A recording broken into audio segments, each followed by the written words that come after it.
starts right now on 97.3 The Fan. This one is hit high and deep to left field, and Jose Miranda has hit a game-tying two-run home run in the top of the seventh inning. His first game in a Padre uniform, and a moonshot towards the bullpen in left has made it 3-3. Oh, it is back, baby. Baseball is back. The golden tones there of Jesse Agler.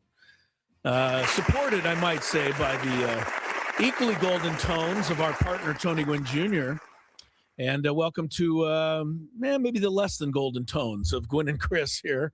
I know, speak for myself, right, Scrabe? You're good. Yeah, no, I mean, you have some good tones, I guess. You think? Yeah. I've never really even known. Honestly, whether I have a good voice or not. It is Gwynn and Chris, 97.3 The Fan, picking it up after the Padres spring training opener, which turns into a 7-4 loss in the end of the Seattle Mariners. We'll be here for the next 3 hours. Sam Levitt is going to file a report here from Peoria shortly, so we'll go down to get some of Sam's thoughts on the opening game. And then, of course, Tony, once he gets back and settled in, we'll have him on the program a little later. But baseball, Scrabe. And I got to tell you, I was a little late to the party today. Did not turn on the game, which was carried on the MLB Network. I wasn't even really aware of that was going to be the case. And I don't know if you watched it at all. I did. On the MLB Network, but they carried Jesse and Tony. That's what Tony does every single day. He's always on the stream. Jesse, I love that. Tony. I love that. So I got to hear them and watch the game. And, I turned it on. I kid you not. I knew you're gonna absolutely not believe this because I didn't believe it. I turned the game on in the top of the sixth inning. The Padres are losing 3-0. And the very first pitch that I saw, Romeo Sanabria, whoever he is, homered. Yes. I was like, that was the very first pitch that I saw this year. That is on amazing. Television. Yeah, he conked it over the left center field fence there. And I said, wow, if this is going to be my last baseball season for a while, and, obviously that's going to – I know it's going to be the underlying current, though, all year long, I hate to say. It's off to a good start. So, I watched, a little bit of the ball game. I saw Jose Miranda's 2-run home run. And, this is a guy that did hit 15 homers for Minnesota a couple of years ago. Played 4 years, kind of up and down with the Twins, first, third baseman, first and third. Hit one home run only last year in limited duty. But his rookie year, he had 15 home runs. So he had a pretty good start to his career. You never know who's going to, It was Gavin Sheets last year. Right? Nobody, yeah. Well, the difference there, Jose Miranda was signed. I don't even know that made it into the newspaper. With the Gavin Sheets? I think Gavin Sheets was at least a little more well-known. You're right. Gavin Sheets didn't stop the presses, right, last year. So, yeah, I think it's similar in that way. But Miranda hit a home run, hit a double. So he had a good first game. Couple of other just, general thoughts that I had. At first, this isn't a general thought. I tweeted this out. The starting lineup, I think, opened my eyes right away because they were the top four, guys in the batting order, but they were in a completely different order. And the question, that I would immediately have, and I can't wait to ask Sam when he comes on and get Tony's thoughts too. Did Craig Stammer just do this for fun? All right, let's ask him. Or is this what they're going to be thinking of doing? Because you can talk to a lot of analytic people who tell you that Fernando should not be batting fourth; he should be batting first. And there's a lot of people who would tell you Bogaerts isn't the ideal leadoff hitter. Anyway, that was the first thing that caught my eye today. And so let's go right to that. Sam Levitt is here joining us from the game down there in Peoria. Sam, how are you today? How did you enjoy your first ball game of the year? Hey guys, good afternoon. Yeah, this is like a post-game show. How about that? A little post-game action We're for you. Sam's first post-game show of the Wait year. a second. Wait a second. That's this right. segment has to be brought to you by Dove or by Bill Howe. No. Or by David P. Shapiro. This somebody. segment has David a P. sponsor. Shapiro. This segment very clearly has a sponsor. And we You're love right. the You're sponsor. You're Yes, absolutely of right. course. David P. But, You'll get David to P. Shapiro read is our here. guy. We appreciate those guys, and it is because of our friends at David P. Shapiro I'm Law getting it for you, Chris. that Hold on. Sammy is on the program here. All right, let me ask you right. Okay, 7-4. We'll get into some of the. left the studio. He's got to get the because he read. I didn't, mean, he didn't give it to me. You a know, mess. it's Okay, important got it. for him to. We'll talk baseball. Yeah, let's talk. Well, let's just talk about the lineup. I mean, I imagine somebody's going to ask Stammen, or if they already have, but Bogarts, Merrill, Machado, Tatis. I think last year, you had Fernando on the top, and you had Bogarts, batting quite a bit lower. I'm not surprised to see Merrill in the 2 spot. I've heard some talk about that, but I was surprised to see Bogarts 1 and Fernando 4. First, your thoughts, and then does it mean anything, or is it just the first game? Yeah, my thoughts quickly. I mean, I get it. Look, from the Fernando part of it, if you want him to be more of a run producer, power hitter, I could see the value in trying to get him more opportunities with guys on base and put him in, I guess, more of a mindset of, hey, I am supposed to drive in runs, and that is my primary job. So I understand it from that standpoint. Now, what I think obviously doesn't matter that much. What Craig Stammen thinks and what the Padres think is very important. Sure. And I will say, even before today's game, when Craig was asked about it, and look, I think we all understand we're not trying to read too much into a Cactus League opener lineup. Right. However, there were some things that were pretty interesting, and specifically about Tatis. Craig said, look, leading off may have not been something he feels like he's the best at. And right now, they're going to try something different and see how it looks. And he also likes the idea of Tatis behind Manny, gives Manny a little protection. So I got the sense today, whether it's Bogarts in the leadoff, whether it's Merrill, in the 2 spot, I think they like the concept of Merrill towards the top. He's an energy guy. He can run. I get that. You got the sense today when Craig spoke that maybe Fernando doesn't love leading off. Again, he said leading off may have not been something he's the best at, kind of going to what Fernando feels. So, look, Fernando obviously had an interesting season last year in the sense of he walked more than ever. His on base was better than ever, but the power numbers. Yeah, and there was the a lot of people who numbers, wanted to see more slug from Fernando wanted last more year. We slug, heard that a and lot. Yeah. Yes, and I think you can very, very well make the argument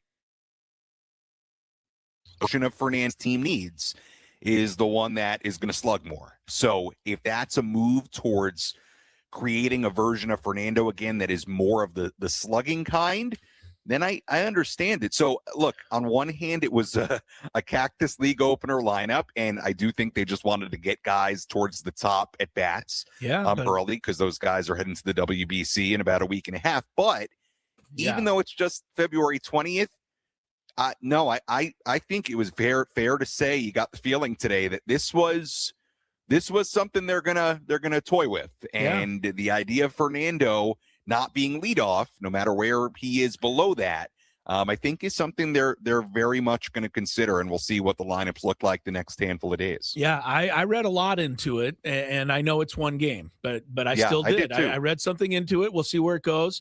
I'm just doing a little number crunching while you're talking about it. Fernando did not do bad as a leadoff hitter overall last year. Had an 8.66 OPS when he was leading off an inning, but that included a lot of those walks rather than the slug. His overall for the season was 8.14. So he actually had a little better OPS anyway, leading off. Now, leading off a game, he didn't do a whole lot. 776. He was about 50 points lower leading off the game. On the other side, people say, well, is Xander Bogaerts a good leadoff hitter? I don't know. Here's what he did last year. You be your own judge. 294 batting average, 819 OPS for Xander when he led off an inning. His overall OPS was 720. Yeah, and he stole bases. Thank you, Sam. So 819 leading off, 720 overall. Xander was 100 points better as a leadoff hitter. I'm not doing analytics. I'm not getting into all of that. I'm just giving you some good, solid numbers that support Xander leading off. We've said this before. Xander Bogaerts seems like he could be the perfect leadoff hitter for this team because of what Sam said, because of what you said. But I was very surprised that they came out and Craig Stammen described it as he did too, because that was not something that we really talked about last year. I wasn't expecting to be already kind of having a storyline, on the first day, but why wait around? Let's see how it looks. And I think it's interesting that you say Fernando, maybe Fernando even came to Craig Stammen or said, I'd like to do something different. We don't know. We don't know that. But now Fernando did talk after he came out, and there was nothing groundbreaking in what he said. But look, he essentially said, "Hey, I can hit anywhere, I can do anything." And he can. That's true. It was it's kind of typical Fernando stuff. So he wasn't, Fernando is not the personality where he's going to tell you right after he comes out and say, yeah, you know what? I actually hated the hitting leadoff all the last couple of years, and actually really would rather hit kind of third or fourth. So he's not going to say that. But he I think I don't look. I think publicly is fine, kind of doing whatever. Every time I said last year, and maybe even the year before when he was doing some leading off, that I like Fernando in the middle, where he's driving in runs, and when he's getting some slug and making teams pay. Every time I said that, it was, Chris, you don't understand the game. It's analytics. Your best hitter should hit first because he'll get more at bats in the season. And this is why a lot of teams are doing that. Schwarber batted first for the Phillies before the Shohei. Now Shohei bats first. So I know there's analytic people that are going to say, don't take Fernando out of number one because you're going to take at bats away from him. But I want Fernando to have more than 10 RBIs better than a Luis Arraez. Right? I need Fernando in the 100 RBI range, and he can't get there when he's batting leadoff. For sure. Now the other, look, and Craig was asked about it this morning. Look, the other part of it, and I think it's also part of the consideration if they really consider batting him cleanup. Right. Yes, batting him out of the top three, I think, has two negatives to it. Number one, there's no guarantee it comes up in the first inning, which is not great. Yeah. Always. And number two, I mean, if let's say you hit cleanup the whole year, which who knows, right? But let's say you hit cleanup the whole year. Yeah, he's going to end up with, I don't know what the number is, but a sizable number of at-bats less than he would have had he been leading off. At least 40 less. That's something to consider again. Right. You'd have to say that happens once every 4 games at the minimum. So, that adds up to maybe 45 less appearances at the plate if Fernando bats cleanup. So, I'm already ready for that argument from the people who are against this. But I personally if Bogaerts can get on, maybe even walk a little more, but 820 is not bad leading off, which is what he was last year. Mm-hmm. And if he goes 20 for 22 as a stolen base threat, which we didn't have last year when Arraez led off, and even I couldn't argue that. And all my defense of Arraez, he did clog up the bases.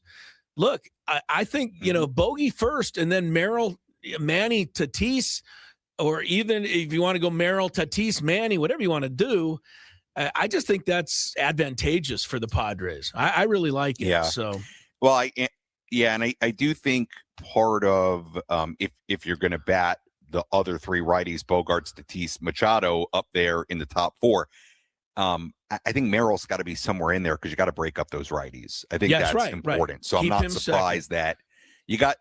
Merrill's got to be somewhere in there. So, and, then it's like, well, if he's not second, what is he? He's either leading off, which, I was talking to somebody today, Jackson doesn't profile as a leadoff hitter because I think he likes to swing. Like, I don't, so to me, he doesn't profile as a leadoff hitter, but he does have speed. He does have power. Like, could he do it? Yes.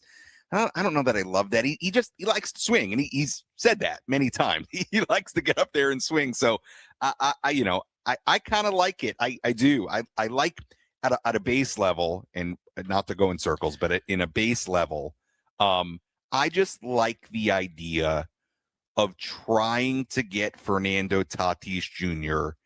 in a spot where he can be more of a run producer. And we're not talking about, oh, yeah, his on base is higher, his walks are higher, but man, for this team, what they need, you need more than 20-something home runs and 70-something RBIs. And I'm if you're selling me on dropping him down even to the cleanup spot, even though there are concerns I have about that, if you're selling me on that will help him be more of like the 2021 Fernando Tatis Jr., I say you go for it, you try it, you see how it works. And by the way, what's the worst that happened? Just say, you know what? We kind of miss him in the leadoff spot. It's a long season. You can always put him back. I will say this. I'm looking at long spring training. For all we know, he's going to be leading off on Sunday. Yeah, right. Next game, right. And then we're going to be like, oh. But let me just one more thing statistically for those who, again, these are stats. These are not opinions. Fernando's lifetime career batting cleanup, his OPS is 991. That is better than any other position in the order, except for when he's batted fifth, and he's only done that once in his life, so that hardly counts. 991, the guy has done it in the cleanup spot. I'm just saying. So we'll see. Maybe Stammen is on to something. Sammy Lev joining us from Peoria, as mentioned, courtesy of David P. Shapiro. David P. Shapiro, criminal defense attorneys helping good people regain control of their future when charged with a crime since 2010. Visit davidpshapirolaw.com. We'll probably talk about, we started kicking around Miranda and a nice day he had.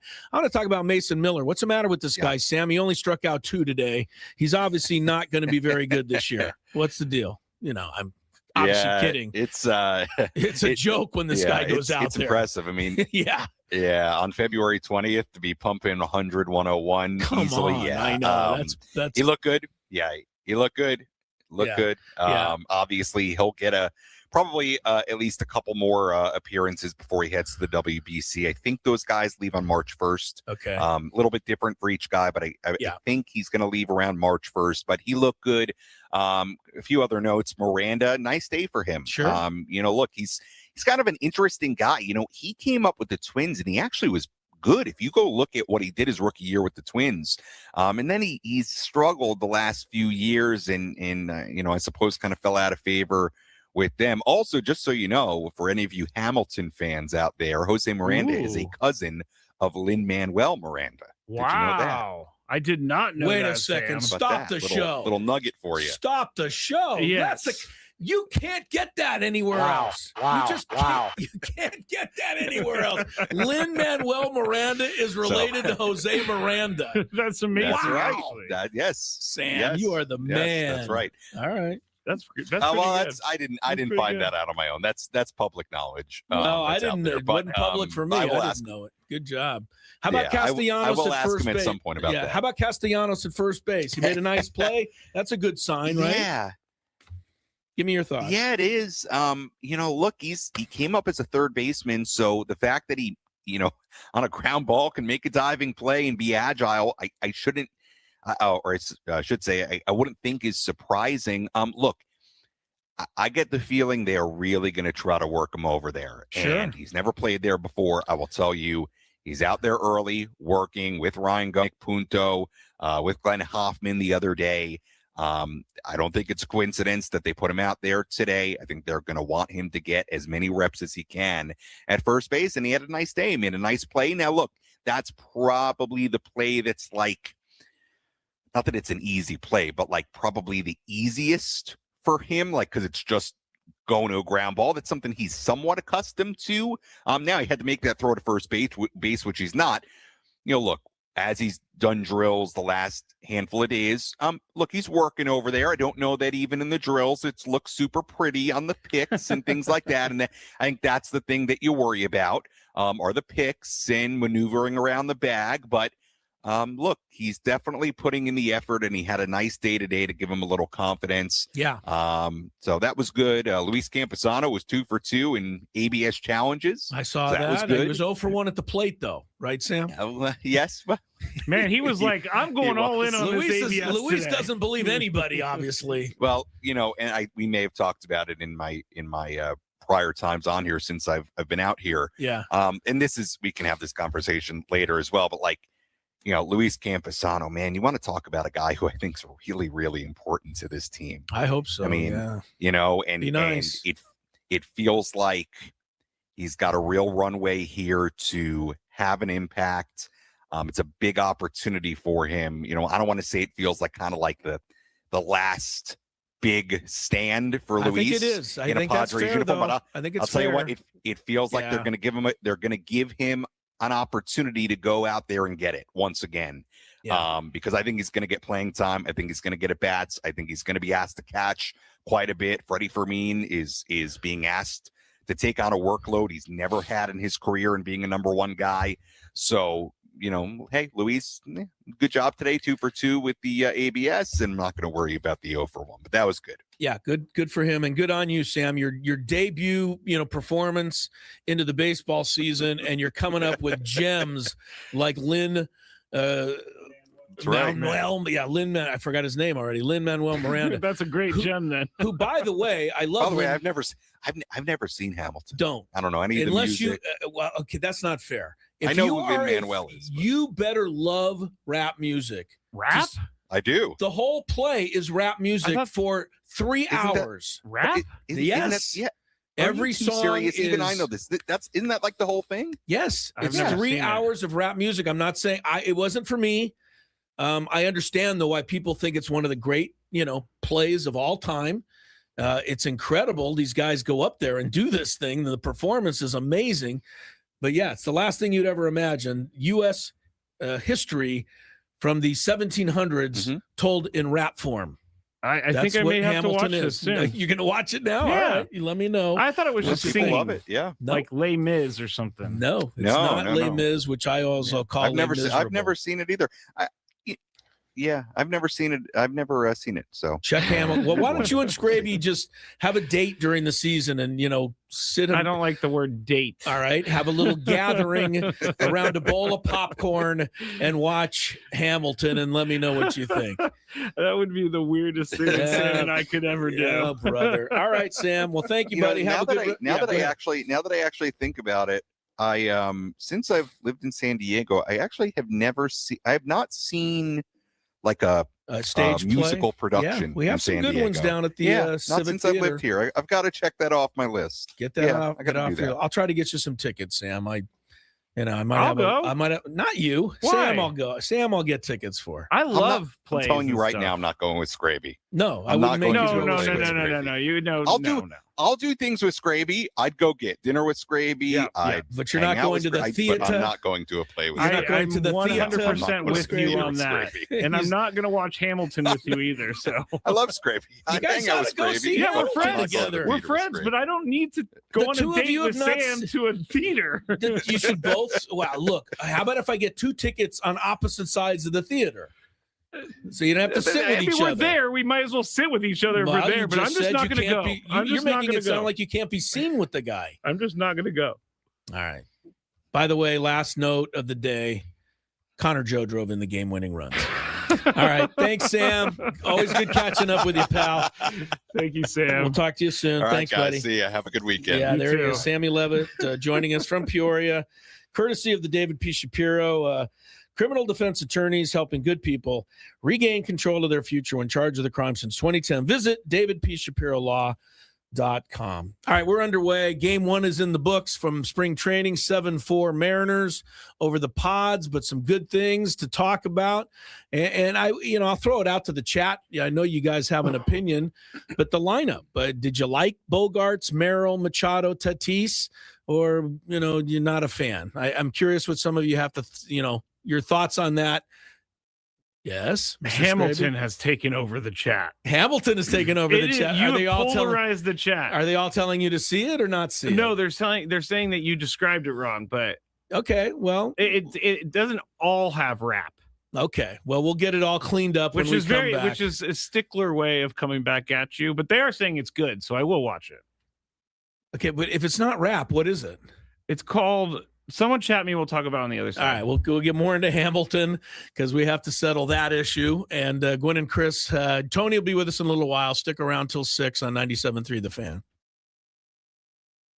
From the first pitch of the year to the biggest games down the stretch, Padres talk never stops. Roster moves, injuries, trends, and what it all means, I've got you covered. Lock in with me, Braden Suprenant, weekdays from 10 to 2.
I'm glad you're with us. It's finally a Friday.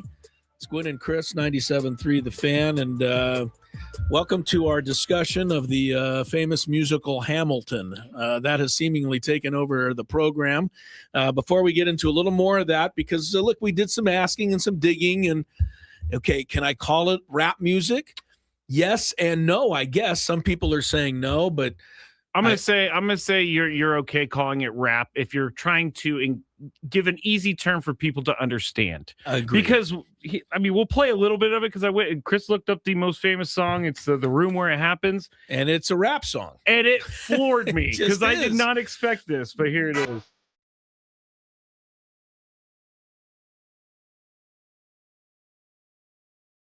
Like, I did not expect this at all. So he's actually telling American history. Yeah.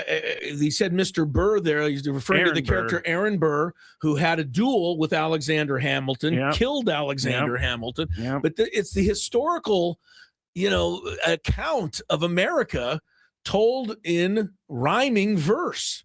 Right. That is in itself pretty incredible. But this is in my list of things to watch. That is why Lin-Manuel Miranda became quite famous for it. And if you're asking us why we're talking about him, because his cousin, Jose Miranda, hit a home run and a double for the Padres today. That's how we got into it. Let's check. Wait, hold on. Tyler's saying this show being like a decade late on the Hamilton craze is so hilarious.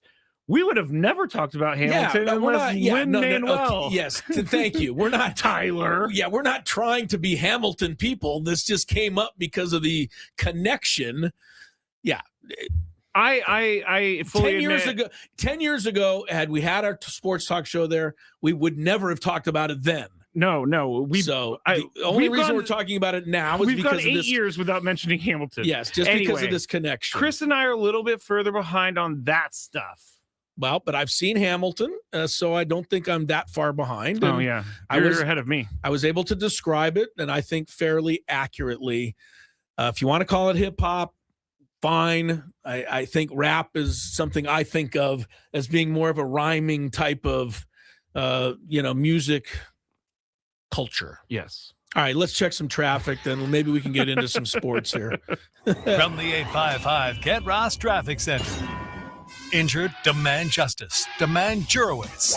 855GetRoss.com. Here's Kelly Danick. Traffic is brought to you by Rivermark Medical. Starting to heat up on the roads a bit. Collision now on eastbound 8 just before Waring Road. Looks like a couple vehicles involved. Got that right lane blocked. Southbound 15 right before the 5. Reports of a bumper in the left lane. In the North County, northbound 15 before Camino del Norte. 2-vehicle accident in the center divide. Looks like one vehicle may have caught fire. We've also got this collision in the center divide on eastbound 78 just before Los Posas. Rivermark Medical is conducting a Rapid 3 study for FlowStant, a minimally invasive device designed to relieve symptoms from BPH. Men 45 or older suffering from frequent, painful, or difficulty urinating may qualify. Learn more at rivermarkmedical.com. That's rivermarkmedical.com. I'm Kelly Danick with Gwynn and Chris, San Diego's #1 sports station, 97.3 The Fan. Hello, Max Graby, Gwynn and Chris, 97.3 The Fan. We're here till 6, in the aftermath of the Padres spring opener. 7-4 Mariners was the final, if you're just tuning in. And I wasn't joking.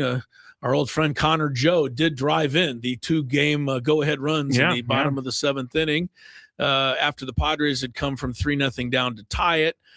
Home runs hit by the Padres, 2 of them today, and I think we could give you all day to guess who they were, and you wouldn't get it. Number Jose one, you Miranda? wouldn't even know that. Yeah, Jose Miranda's one. You wouldn't know that Romeo Sanabria was the other, though. I'll tell you that. But sounds like that's an awesome name, Romeo Sanabria. Yeah, we're number 93 out there. So look, everybody's got to start somewhere. Tony's dad wore number 57, but only for about a week. Like he hit himself out of that number very quickly. Yeah. But look, 57 is a weird number. If you look at Tony Gwynn, 1983 Topps baseball card. Call that up if you want, Scrabe, or put it up on the chat for people. Oh, yeah, I see it. Yeah, that's his rookie card. Yes, official rookie card. You see the 5. You can see the 5. Yeah, as he's leaving the batter's box. $88 if you want this, Chris. Yeah, I have that card. Okay. That's one of the ones I have that I would never trade up or even sell. But you could sell it for $88, apparently. Well, maybe I will do that so I can take you and Sammy to go see Hamilton. I don't know. I don't even know if that'll cover it. But I don't think it'll cover it either. But the biggest news of the day, if you're just tuned in, that I think most Padre fans are going to be, talking about here for at least. It stunned me. It stunned me. Even though tomorrow, it shouldn't really stun me, but it stunned me. Yeah, it was the start of the batting order. Bogarts, Merrill, Machado, Tatis, 1 through 4. Of course, last year you'd have Arise on top, but Fernando would always bat second. Then Manny. Last year it was the other way around. Fernando, then Arise. Yes, Thank you. Yes, Fernando, Arise, then Manny. Bogarts would bat, 6 or 7 down there last year. But they're going bogey on top. But again, and Craig Stammen did discuss it today, and it's something that they are looking at. So we'll see, how that works. I do believe, as I went through some of those numbers, they're not off. No. Bogarts had a better year leading off than he did when he wasn't leading off. And Fernando's career numbers batting cleanup, although he hasn't had it as many as, batting leadoff, 996 OPS batting cleanup. He seems to do okay to thrive. It's perfect for this team because Xander is a contact guy at this point in his career. He's not a power guy, doubles, not many home runs, and he can get on base. He can steal some bases. He's the leadoff hitter that this team needs, a guy who can get a single and then move across the base pass. He can also, and then Fernando drive him in. Well, look, you had Fernando who could get on and steal a base too. Right. Yeah, but he could still steal bases. I don't know how much Fernando's going to try and steal this year. They keep slowing him down. You understand, and what I mean by that is teams don't want the likes of a Fernando banging themselves up stealing bases anymore. They feel it's a bit of a diminishing returns thing. Yeah. Doesn't mean Fernando can't steal bases. He will steal some. I don't think they want him going, even if he hit 40 home runs, being a 40-40. Yeah. They just don't want him to try it that many times. And you kind of see that with most players as they get into their 5th, 6th, 7th year. Teams don't want him running that much. Ricky Henderson was in a different era at a different time. But even Ricky, the thing that's incredible about him is that he didn't seem to get banged up, and he didn't seem to slow down in July, August, and September. Like he was still running and stealing the way he was at the beginning. He's one of those guys who won the genetic lottery. Ricky, Ricky won the lottery. Ricky won the lottery, as Ricky would say. So anyway, we'll get Tony's thoughts on the batting order. And some other stuff with him when he joins us. A couple of other things from spring training today. It's day 1, so I like to look around. But did you see the first home run of the spring? Who hit it? Pete Alonso. The Polar Bear in his debut with the O's hit a 2-run homer today. I think the Mets are really going to regret letting him get away. And I know they had to pay him a lot of money, but they were already paying him a lot of money. And you're already paying Juan Soto like $70 million a year. So what's a little bit more if you're Steve Cohen? Yeah, I'm not sure if they thought it couldn't have been because it was not a good mix. Pete Alonso was the favorite player of every Met fan, or not every, but the majority of Met fans. So, trading him or letting him go, letting Diaz go, who was the unquestioned favorite of the Latino community in New York, which would celebrate beyond belief whenever he came into the game. Remember that his entrance song was even more electric than Suarez. So I can't play it because it'll copyright me. Yeah, but they went crazy in New York when Diaz came in. So, the Mets parted with 2 guys like that. Now, you bring in Bichette, you bring in Polanco, you bring in Semien, you bring in Freddie Peralta. Devin Williams. Yeah, Devin Williams. That'll make people feel a little better.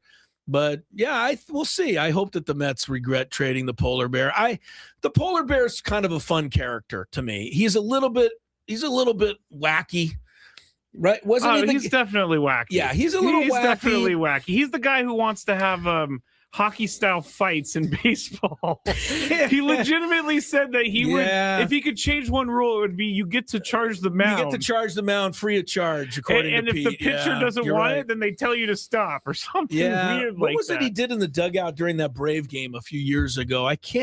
Somebody hit a home run and he was shouting at a pitcher. I'm envisioning it too, but I can't remember exactly what he did. But, the Polar Bear's a character. I think they'll miss him. Now, the other home run that I took note of today was in the Colorado-Arizona game because the Rockies' old friend Nolan Arenado hit a home run in his first day as a Diamondback against the Rockies today. How do you think this is going to go for him this year? Arenado? Yeah, last year I had him on my fantasy team, so I had a front row seat to how bad he was. Yeah, I don't think he's going to be a whole lot better. I think the Diamondbacks have a little better, more friendly park. But to me, bat speed is bat speed. And I just think Arenado doesn't have the same that he used to have. He's also not anywhere near as good defensively as he was. Now, that still makes him pretty good. Yeah. But he wasn't Gold Glove, even a finalist last year. That's quite a drop-off for a guy of his caliber. So I think Arizona is going to be happy if he can bat seventh and just kind of steady the ship. But I don't look for him to be a major contributor there. And I hope I'm right, because if Arenado does give them a big lift, that's going to make the Diamondbacks a lot better. It's definitely bad. The other guy at a home run today was for the Suzuki hit one for the Cubs. That was the only run they got today. Austin Hayes homered in his White Sox debut. The White Sox actually played the Cubs today. And Salvador Perez is still hitting home runs. How old is he now? He's got to be like 37. I'm not kidding. Wow. He hits 35, 40 a year, this guy. You know what we were talking about on the Scraby show last night? Because I went and I was talking about Fermin. He's 35. He'll be 36. That's all. May 10th. Perez, 35, huh? But he's been playing baseball since 2011. Okay. So this is 15, 16 years, and especially doing it as a catcher. Yeah, that's what I'm saying. Yeah. At the end of his career, they even moved Johnny Bench to third base. I didn't know that. Oh, yeah. Salvador Perez hasn't moved. Yeah, he's still catching. Well, the thing with Freddie Fermin is that he's 30, and someone on the chat said, "Oh, well, he's older for a catcher." And I'm like, "Well, he's been sitting behind Salvador Perez's entire career. He's a fresh 30. He has fresh catcher legs at 30." And comparatively, people are somewhat split on Fermin being the starting catcher, being capable of taking over the starting catcher position, but I think he showed us last year that he could handle it. I think he was pretty good. If you want somebody to be more of a 7-hitter, then Fermin's not your guy. But he's to me, he's a perfect number 9 hitter. He turns the lineup over. Oh, I thought you were just going to say bottom of the lineup, but 9, yes. Yeah, no, absolutely. I think he's just a good 9 hitter. And you know what? You got to have somebody bat 9th. Exactly. It would be nice if you had a team where, you were so good that Willie Mays batted 9th, but you're not. That's the Dodgers, Chris. That's the Dodgers issue. They got Tommy Edman batting 9th, who's pretty much an all-star, but he's a number 5 hitter elsewhere. Right. But no, I think Fermin's, fine. If he has the same kind of season, I'll take that. But I hope that Campusano can augment it with some power, because we really did suffer at the catcher position until like August last year. It was right. Tough. I mean, both catchers were hitting under 200 until the trade deadline. Speaking of our Elias Diaz, he signed with the Royals today, a minor league contract. So he's trying to make his way back in. And I guess Diaz went to the Royals because he felt comfortable. They already have the Royals. I was looking at this the other day. They have Berger, they have Kolek, they have Lugo, and they have Waka. Yep. They almost have an former Padre rotation in Kansas City. So Elias Diaz says, why the hell not? Why not make it a full former Padre battery? He's going to try to see if he can't latch on with the Royals. We got a couple minutes left. Tony's going to join us at the top of the hour. All right. Nick Castellanos at first base. Great play. Sam's right. I still have many questions about him at first base. Well, you've got to have some questions until he, settles in and, plays a whole spring training. But I will agree with Sam. Making a good play on your first day is a little confidence boost. That's all it is. Look, Castellanos no one's ever going to be confusing him with Roberto Clemente or Andre Dawson or Larry Walker or any of the other great right fielders you want to name.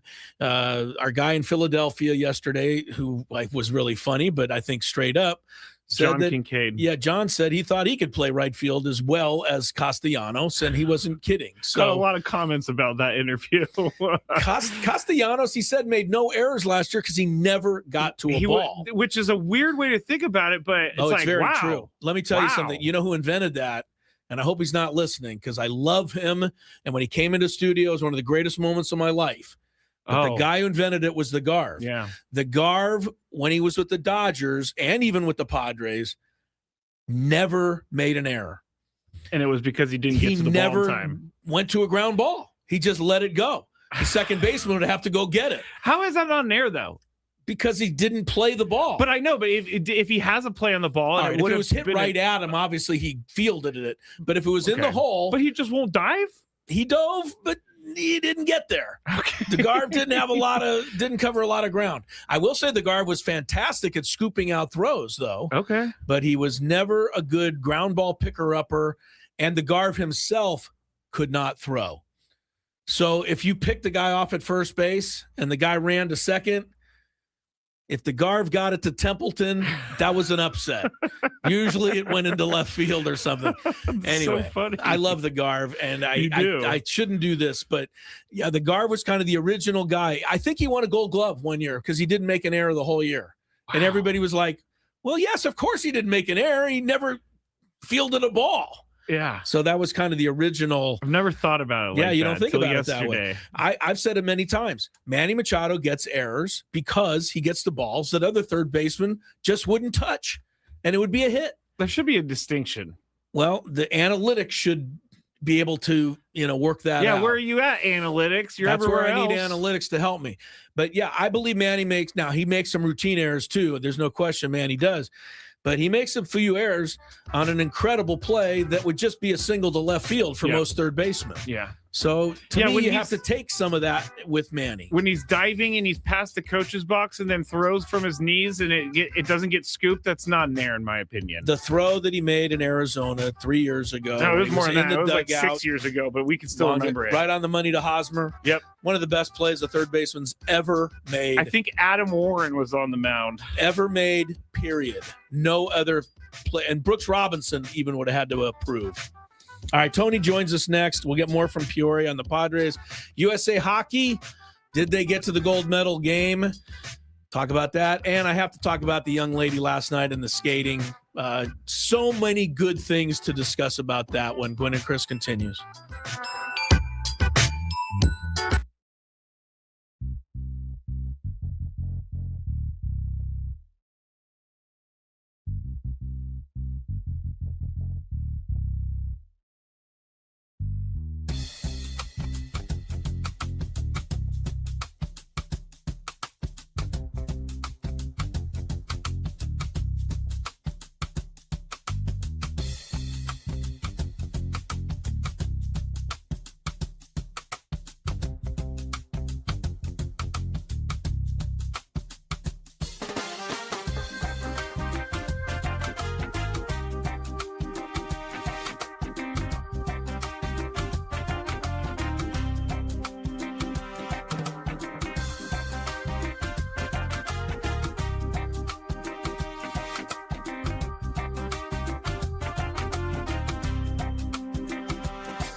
Palace down there in Arizona, where the Padres fell to the Mariners 7-4 in the first spring training game of the year. If you just tuned in, got a little few storylines to discuss from the game today, and we will do that here with Mr. Gwynn shortly. Before, though, we get to that, I want to ask Tony Gwynn Jr. now how he feels about being a coworker of Brian Kinney's on the MLB Network.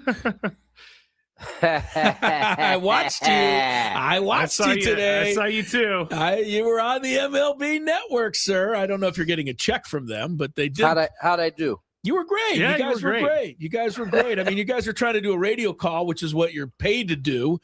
But they took the feed and he's talking about he was on MLB Network this morning. He's talking about that appearance. Well, he's done a lot of those. Yeah. No, yes. They had the radio call. Oh, well, I guess that's all they had to take. No, but during the game today, they carried your guys' call. Yes. So that's what I was referring to. They didn't tell you that? You would think that they would at least mention that to you, so not to say like, I don't really like this Julio Rodriguez guy. He's kind of a character or something. Yeah, I don't really talk like that. No, I know you don't. but I would. If I was on there, I might say something silly like that. So no, you guys were the voices today, so it was fun to get to listen to you during the broadcast or the telecast on MLB Network. And yes, you were on this morning. And your fans came out because everybody I don't know if you saw the one tweet. Why is Tony so adorable? Oh, well, of course. You see that one? Of course. I saw that one. Did you see that one, Tony? No, I didn't see anything. You were adorable, according to at least one tweeter out there. So, yes, you did. You did a big day on the MLB Network. So, yes, well done.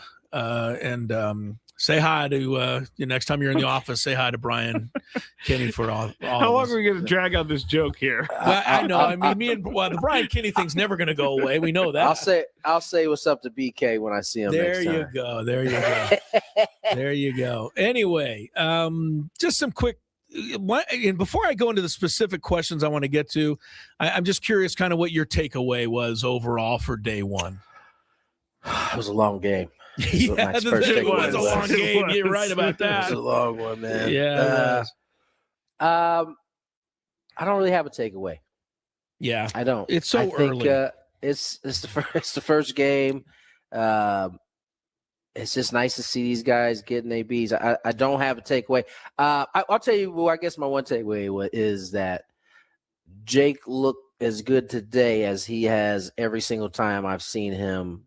Whether it been in a live, we're talking Crony, yes. Okay, good. He's looked good. He had swung the bat good today, but I don't really have any takeaways. I think it's get one day, we go to surprise tomorrow. We stack these days. We get like a week into this, you can start to have like some type of opinion about something. But I just think today it was just the start of spring training. A long year. Do you guys remember when I was like freaking out about the spring training back when we first started? I was like, man, these guys can't win a game. This is going to be a long season. And now look at me, guys. That's what he said before you came on, by the way. He was already panicked. I was reminded that when they lost 9 straight last year at spring training or something along those lines, Don't right? recall that at all. So. It was devastating to me, at least. All right. Maybe it wasn't. Maybe it wasn't that. But I know they lost some games, and everybody was feeling down in the dumps. Yeah. All right. So let me ask you then specifically about the thing we talked about here and before you came on, the construction of the lineup. And the first thing needs to be said, it was the first game. Maybe they just did it that way today. But I think a lot of people are reading into, Xander, Jackson, Manny, Fernando. Is that kind of the way they might be thinking, or at least obviously want to give that a look and see how it works, Tony? And I for one, like it. So all of the above. Okay. Yeah. I think it's Stam said that they want to take a look at it. Yeah. And if Toddy is in the 4-hole because you want to protect Manny and let him enjoy being hitting in front of Toddy. And I just think that ultimately in spring training, you should be experimenting. It did. By the way, it didn't work last year, so you should try not to do the same thing. And so this could be something that ends up sticking. Maybe it's not. Fernando has a 990 something OPS in his career batting cleanup. That is a much smaller sample size than his leadoff numbers, but when he has hit cleanup, he's done well. I also looked, and Xander had a 100-point higher OPS last year, leading off an inning as opposed to hitting later in the inning. Those are at least two numbers that tell me that it may trend in the right direction. And at least with that, this is why I totally get why they would at least try something like this. And you're absolutely right, Tony. There's no reason not to. So, yeah. Castellanos at first base made a nice play. We don't want to we're not ready to give him the Gold Glove yet, but it gives him a little confidence boost, right? So, we're going to see more of that for sure in spring training. It's a competition. Yeah. It's Ty France, he gonna get his opportunity. He's a Gold Glover. You got Nick. Obviously, Gavin is certainly saying, "Hey, I want to play first base." He's looked good there. We're gonna see him. So it's a competition. And Nick today on the defensive side, showed that I'm gonna be here. Like I'm gonna be able to make some of these plays. So we'll see how it goes. That's what it is. It's a competition, and I think they know that. I think, Gavin is this not necessarily competition in terms of him, right? He's going to be either a DH or he's going to play first base. But for the other guys, they're going to have to show that they're going to have to win the job. The other story today, there's many stories today, but many stories. Yes, another one I want to touch on is the performance of Lin-Manuel Miranda's cousin. Do you know who that is, Tony? Do you know who Lin-Manuel Miranda is? No, I don't, but is this Jose Miranda? That is Jose Miranda's cousin. Lin-Manuel Miranda is most famous. He's famous for a few things, but he's most famous for being the guy who wrote and produced and brought to Broadway the very famous play Hamilton. Oh, wow. By the way, we know this because Sam Levitt, during our visit with him, just randomly dropped that He dropped that note on us that Jose Miranda's cousin was Lin-Manuel Miranda. So you missed it, Tony. But you can book it, right? And we had about it's true. Right. We had to go for a 20-minute discussion on Hamilton on the show. But having said that, this is a guy that had a great rookie year 4 years ago. You never know, when a guy might reassert himself. And I thought Scraby brought up a good point. He said, when we signed Gavin Sheets last year, there was no fanfare to that. Well, there was certainly no fanfare to signing Jose Miranda. Who knows? Maybe he's, it's one day. I get it. But maybe he's the guy this spring. So things happen like that. Yeah, no, listen, I think I just saw something flash across my thing. Did you guys see that? No. Floyd Mayweather Jr. unretiring. Oh, I did not see that. Is he going to fight? I didn't know he was. Is he going to fight Ronda Rousey or? No. He said she's retiring too. No, she's unretiring also. Ronda Rousey is, didn't he? Yeah, I knew that. I knew she's unretiring for sure. Yeah. Anyway, Lin-Manuel Miranda's cousin. What about him? Jose Miranda. Yeah, man, he had a good day. Double homer. Sure. You're right. He had a terrific first year, and there were high hopes for him in Minnesota, but it ended up not working out. And this is a dude that has shown that he can be that dude that type of guy in the lineup. Now, where does he fit? He's a part of the competition from a standpoint that he's a bat. And it could also be may the best bat win at the end of the day. And listen, spring training is not a good it's not the best way to be able to decipher who Agreed.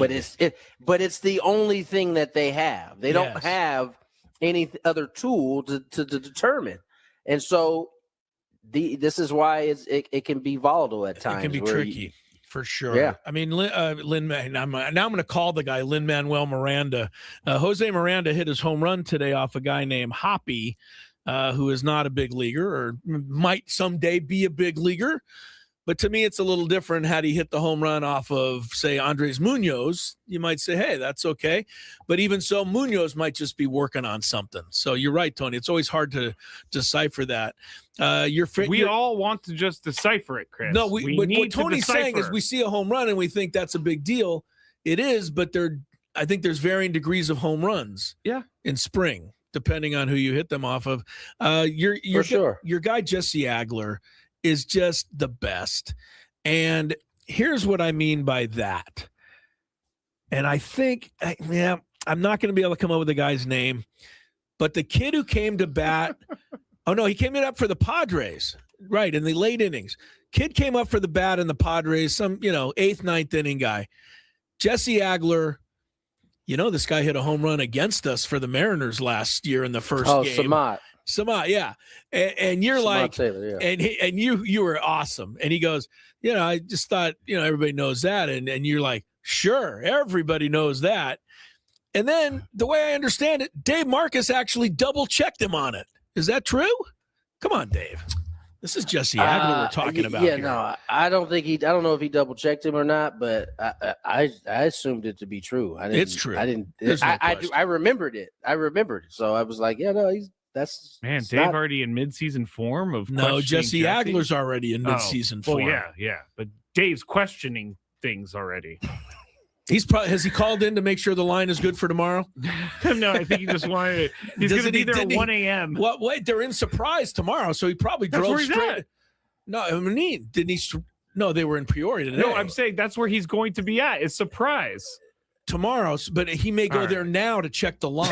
I don't know why this got so weird. What did he say? Yeah, I missed it. Surprise! Okay. It's time for break.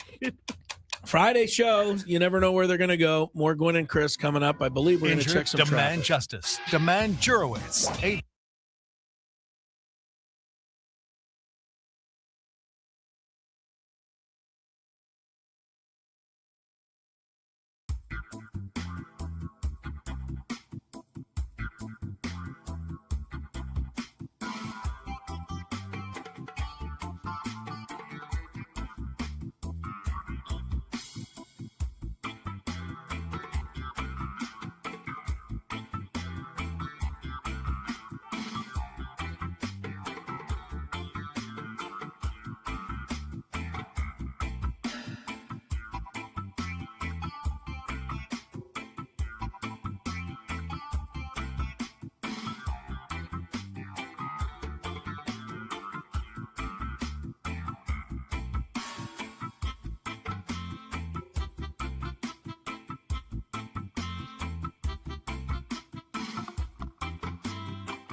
19 is the time. Tony's in Peoria, and Tony, Scraby and I are going to do our best to kind of prop you up here. Man, you're tired, and I get it, man. You just did a 4-hour broadcast and all of that, so we appreciate you, man.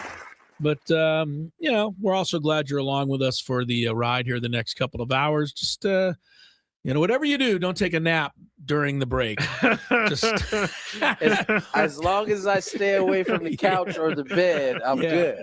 Good. I got this hard chair, so we're good. Yeah, that's right. Stay on the hard chair. Scraby's here, and we're until 6 o'clock this evening. Padres fell to the Mariners 7-4.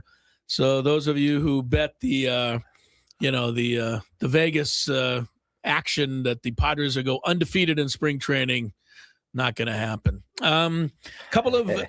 One just quick note from the Olympics. I don't think they're playing these hockey games later tonight, so I feel safe in being able to give you the spoiler score. alert. We I know this is. Have you seen me? We're going back to this, huh? I know this has become such a big deal now. But USA is in the final. They had no trouble with Slovakia 6-2, and they will face Canada. Canada really sweated it out. They were down 2-0 to Finland and came back, tied it, and then Nathan McKinnon, who is maybe the best player in the world right now, snuck one in there. No, Connor McDavid is Edmonton. McKinnon is having even a better year than him. That's why I said that. But they were both out there for a power play. And I think it was McDavid who passed it across. McKinnon put it inside the left post with 30 seconds to go. And Canada beat Finland 3-2. So they'll play Sunday morning in that. I did want to talk real quick. I don't know if you got to see it, Tony. I know you're there. But the skating performance last night and the aftermath of Allison Liu, the new women's figure skating champion. Couple of things. Did you see it, first of all? I didn't see it. Okay. It's Scrape, did you see it? Alyssa Liu. Sorry, thank you. Yes. See, I don't even know her name. Alyssa Liu. But it wasn't her name. It was her skating that she was pretty caught good. me. I don't fancy myself as a, figure skating guy that gets too over the top. I watched that performance 3 times. That's how good it was. And I've seen a lot of these. You've seen them too. I've seen tons of them. I've never seen a woman, young lady, she's 20 years old. The way she moved across the ice, it didn't look like she was touching the ice. It really was incredible. And even the commentator for the network said, she looks like she's gliding. And then at the end, she did about a 1-minute dance routine right there on the ice that was just blew my mind. Oh, so she was an ice dancer. No, she was an ice skater, but it wasn't dance, but it was her. Never mind. He's such a pain in the ass. It was a routine. He's just trying to get me. He's just trying to get me. I was just trying to Don't let him pinpoint get you. She's Don't an let him ice get you. dancer. She's not an ice dancer. She's an incredible skater. She did some dance moves at the end. I recommend anybody, if you just a fan of sports or whatever, and a great performance, it is worth watching. I think you'll like it, Tony. Secondly, what I found even better was that she wasn't last to go. So she put her score up, and then it was 2 other skaters from Japan who both had a chance to knock her off. And the first gal went, and she came up a little shy. The second gal was 17 years old, and she was the last skater. And she went out there, and she did a marvelous routine. It just wasn't as good. You could tell.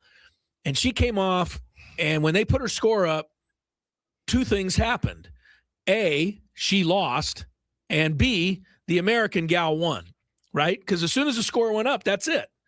So the American gal wins, but instead of celebrating, she went over and hugged and consoled the 17-year-old because she was crying because she lost.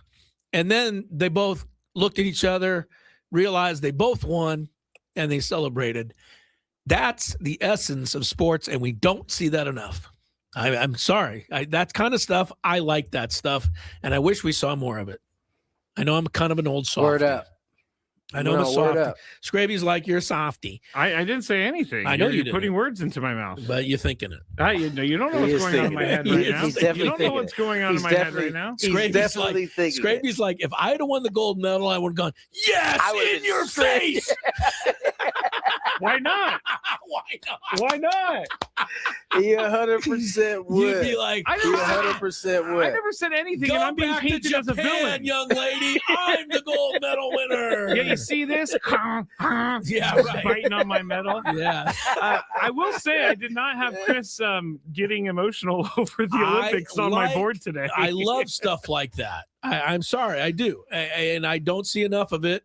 And it's my message. I'm with it. I agree. I agree too. You know, I agree too. It's my message to, and I know it's totally different circumstances, but, and I don't mean to pick on him, but it's the only one I can think of right now. But Carson Beck walking off the field, not shaking hands at the end of the championship. Okay, there was a lot of things different, but there's, it's not too much to show incredible sportsmanship. And I really like to see that. Never mind. I also thought of the old Carson Beck lost though, right? He lost. He did. Yeah, right. It's easier to show sportsmanship when you win. Good point, Tony. Good point. It's gonna be like, yeah, I won. Like, yeah. No, you're right. It's easier when you win, but a lot of people don't do it, do they? They celebrate their own moment. So I was really impressed with this young lady. But also, Tony, if you get a minute, call it up on your phone. It's 4 minutes that I think you'll enjoy because she really skated her heart out. It was really something. All right. That's the Olympic stuff. Scraby, did you watch? You know what made me kind of tear up if we're talking about it? It was Michaela Schifrin talking about her gold medal. That messed me up too. Yeah. She said she didn't want to be here without her dad. That was rough. It was just I knew what she was saying, which was, it was hard enough, doing it without him being here. Because he died suddenly, and it was very unexpected. And he was like one of her biggest supporters, and all of a sudden your biggest supporter is gone. And she said, obviously it's affected her, but winning that gold medal, it made me feel good for her because now she kind of proved to herself that she got over that part of, she skied her butt off too on that run. She did. That's a great story. And she hit the lowest of low points at the last Olympics. You can't go a whole lot lower than she did. Yeah. She fell every time. Yeah. And she was supposed to win every time. And she never even finished a race. So for her to win, that was a big moment. Anyway, the Olympics just, surprised me with some really good, exciting, emotional, but, moments that I think I like and we need. Like, no problem with that. Would you completely ignore the Canadian curler in all aspects of life? I'm so mad that they're in the finals, by the way. I'm kind of mad too. Right? I'm so mad. Like, they're in the finals tomorrow. I think it's tomorrow morning. It has to be soon. And they're playing Britain. I don't know the first thing about the Britain curling team, but I might go out and get a T-shirt tonight or something. They got to beat the Canadians. If anything is right in the world, the Canadian curler cannot win the gold medal. Like, that just would be really tough to watch. I'm with you. I'm with you on that. All right, back. Yeah. As Tony would say, facts. Thank you, Tony. Yeah, I like when Tony says facts. I do. Do we want to go to the Big Five soon? Yeah, let's do the Big Five. All right. 4:30. I see why not. We'll do a daily gambit a little later. Just kind of a loosely based one because we've got a lot of big games this weekend that I want to talk about, including the Aztecs tomorrow. So stick around. A lot to go. Gwynn and Chris. Gwynn and Chris.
All right, Scraby's got the big five as we welcome you back here on a Friday afternoon, evening. Finally a Friday. Crisello, Tony Gwynn Jr.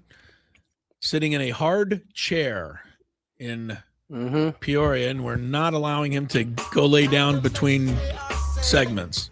He was standing in the last segment. That may be the end of him right there. If he lays down, that's it. I'll hit these Narnia doors and I'm out. Hey, how was your dinner last night? We talked so much about it. Yeah, how did that? Did you go to the Italian or what? No, I went Mexican. Mexican. All right, nothing wrong with that. Very good. Yeah, no, it was. You know what? It was okay. It wasn't as good as I had it in my mind. It was probably why it wasn't as good. Like, that's a bummer. It's a zony Mexican food, though. It's a bummer though when your taste buds are hopping and then the food goes in and it's not quite what you thought. Yeah. Just I get it. It didn't quite reach the pinnacle like it was last year. It does happen. It made me think a lot about burritos last night, and I was really fighting on the way home, not going to get a burrito, and I didn't. Yeah, I think I'm gonna eat in tonight. I'm figure out. I gotta go grocery shopping though for a sec. We never talked about the day, by the way, that I don't think we did. What? When Tony ordered his food up here and the place brought it to the wrong building. Oh, we never did. I found it though. You did find it. You were going to find it. I found that bad. You were like, I'm tracking this down. Well, he goes, the guy called and said we dropped it off on the 6th floor, and Tony goes, "No, you didn't." Because I'm on the 6th floor. He sends a picture of like some desk, and I'm like, that's not even in this building. No. So Tony went around the neighborhood and found the building and got his food. If you want to see Tony, if you want to see Tony work for something, that's his food, and I'm with you, Tony. I didn't let anybody take my food. That was my first meal of the day, and so we were at like 1:30 at that point. You couldn't wait much longer. I was like, "Yo, I'm tracking this down." We basically figured it out because by like. There was only another process of elimination, right? There were 3 buildings that got a 6th floor. We were like, okay, when you come in, which way do you usually go? Like which way is the more like likely way? And that's how we figured out which building it was going to go. It's amazing how smart we become when we need to find food. Right. It's like we're geniuses or something. Geniuses. All right, let's get a little traffic so people can get home, and then we'll get into the big five. From the 855 Get Ross Traffic Center. Injured? Demand justice. Demand Jurowitz. 855GetRoss.com. Here's Kelly Danick. Traffic is brought to you by Caltrans, reminding you that 3 lanes of northbound I-5 will be closed at Gilman Drive starting tonight. Several things to let you know about here. One of them, some police activity, San Ysidro Boulevard off-ramp, northbound 805, also northbound 5, past the King Freeway. Collision over to the right shoulder, and southbound 5 before 28th Street, an accident blocking the slow lane. Traveling on North 15 in the North County, just past Gopher Canyon, a collision not showing if lanes are blocked. And eastbound 78 before Twin Oaks Valley Road, a 2-vehicle accident over to the right shoulder. The next phase of the Caltrans I-5 Asset Management Project is underway. Crews will close 3 lanes on northbound I-5 at Gilman Drive tonight and tomorrow night from 7 p.m. to 11 a.m. Please plan ahead and use alternative routes like Interstate 805 to travel north. I'm Kelly Danick with Gwynn and Chris, San Diego's #1 sports station, 97.3 The Fan. It's that time of the show when we check on the latest in sports. Only the most important topics and questions are brought to light. Stop what you're doing and listen. These news stories will astound and amaze you. The one, the only. Oh my God, who the hell cares? The Big Five starts now on 97.3 The Fan. All right, we got quite the different type of topics today. Do you guys know, I'm trying to get a video ready. Do you guys, Fred Hoiberg, did he ever coach in the NBA? The Bulls. Oh, he was a Bulls coach. Yes. Okay, I was right. A mediumly successful Bulls coach, maybe like a medium successful. Yeah, kind of a 500 guy. All right. Well, number 5. He's in some trouble. Not trouble, but he's got some questions lately about something that he did on the basketball court. And he had a really good reason for it. So let me just play this news story out of Nebraska, because that's where he's coaching now, is Nebraska. And here is what happened. Sports news today, Husker head coach Fred Hoiberg addressed a viral video showing him swat an Iowa fan's phone during a court storming after the loss to Iowa earlier this week. Hoiberg says it was a, quote, heated moment and that the situation escalated quickly. I was going through the handshake line, congratulating the Iowa coaches on a hard-fought win. And all of a sudden, out of nowhere, this kid rushes up on me, and I reacted to it. And I think anybody in my position after a game like that would have reacted in a similar way. Hoiberg said court storming is a great way for fans to celebrate, but that it shouldn't compromise the safety of players or coaches. Iowa has released a statement apologizing for the incident, and the Big Ten said it wouldn't take any action against All right, Hoiberg. well, they Nebraska didn't. returns to I knew PBA they on weren't going to do this. I just needed her to set up the story, he has a pacemaker, and he relies fully on a pacemaker. Who's this, Fred Hoiberg? Fred Hoiberg. Okay. So he said that he has been told in the past that if someone, cell phones can cause, something to happen with the pacemaker, and it could malfunction. I don't know what a pacemaker does when it fails, but okay. He's saying that the cell phone rushing him was a double whammy. It was scary because kind of a he's been double told whammy. it could kill him. Okay. All this other stuff. Chris, is he in the clear? I think so. Snatching a phone. Yes. And I'm the same person that, I said, you got to be careful. I'm against John Shire, the crier, but I'm for Fred Hoiberg, and maybe that's contradicting myself a little. I think you're a little bit biased on this one with your mediocre medium Bulls coach. Yeah, no, that's not it. To me, Shire's situation is a little different than this. This was something that startled him. Yeah. And it came out of left field. You're in the handshake line. You're not expecting it. To me, the Duke whining and stuff, I mean, when you storm the court, you got to be careful. And I think Hoiberg was being careful. He was just doing his handshake, and it stunned him, surprised him, startled him, and he reacted by slapping the phone out, and he apologized. So I'm okay with this. I think he's fine. Tony, is he in the clear for this? 1,000%. Okay. Stop running up on people after games. Listen, fine. You want to have your phone out? Cool. But if you run up in my face after a game like that, I might, slap that phone out your hand. Yeah, like somebody said, what he should have done was take it and put it in his pocket and say, hey, now what are you going to do? And I'm like, that's a really funny idea, but you don't have a minute to think about it. No, you do not. When the guy just runs up on you. Can we just talk about how bad that news report said that they didn't even mention once that he had a pacemaker and that's why he grabbed the phone? That was terrible. It was the only news story I could find, though, that was explaining it. I don't know why that upset me so much, but it did. Number 4. We're broadcasting live from the Bill House Studios. We know how. Twins right-hander Pablo Lopez is going to have Tommy John surgery next Wednesday, per Aaron Gleeman of The Athletic. Earlier this week, it was the Twins that revealed he had tearing in his right elbow's UCL. He took a few days to explore a second opinion, but it seems like there is no avoiding the worst-case scenario.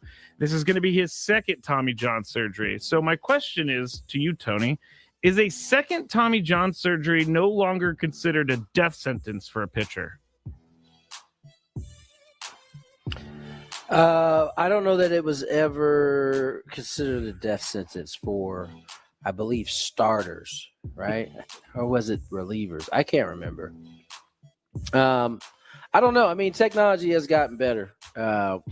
He's not the first guy to have 2 Tommy Johns and come back from it.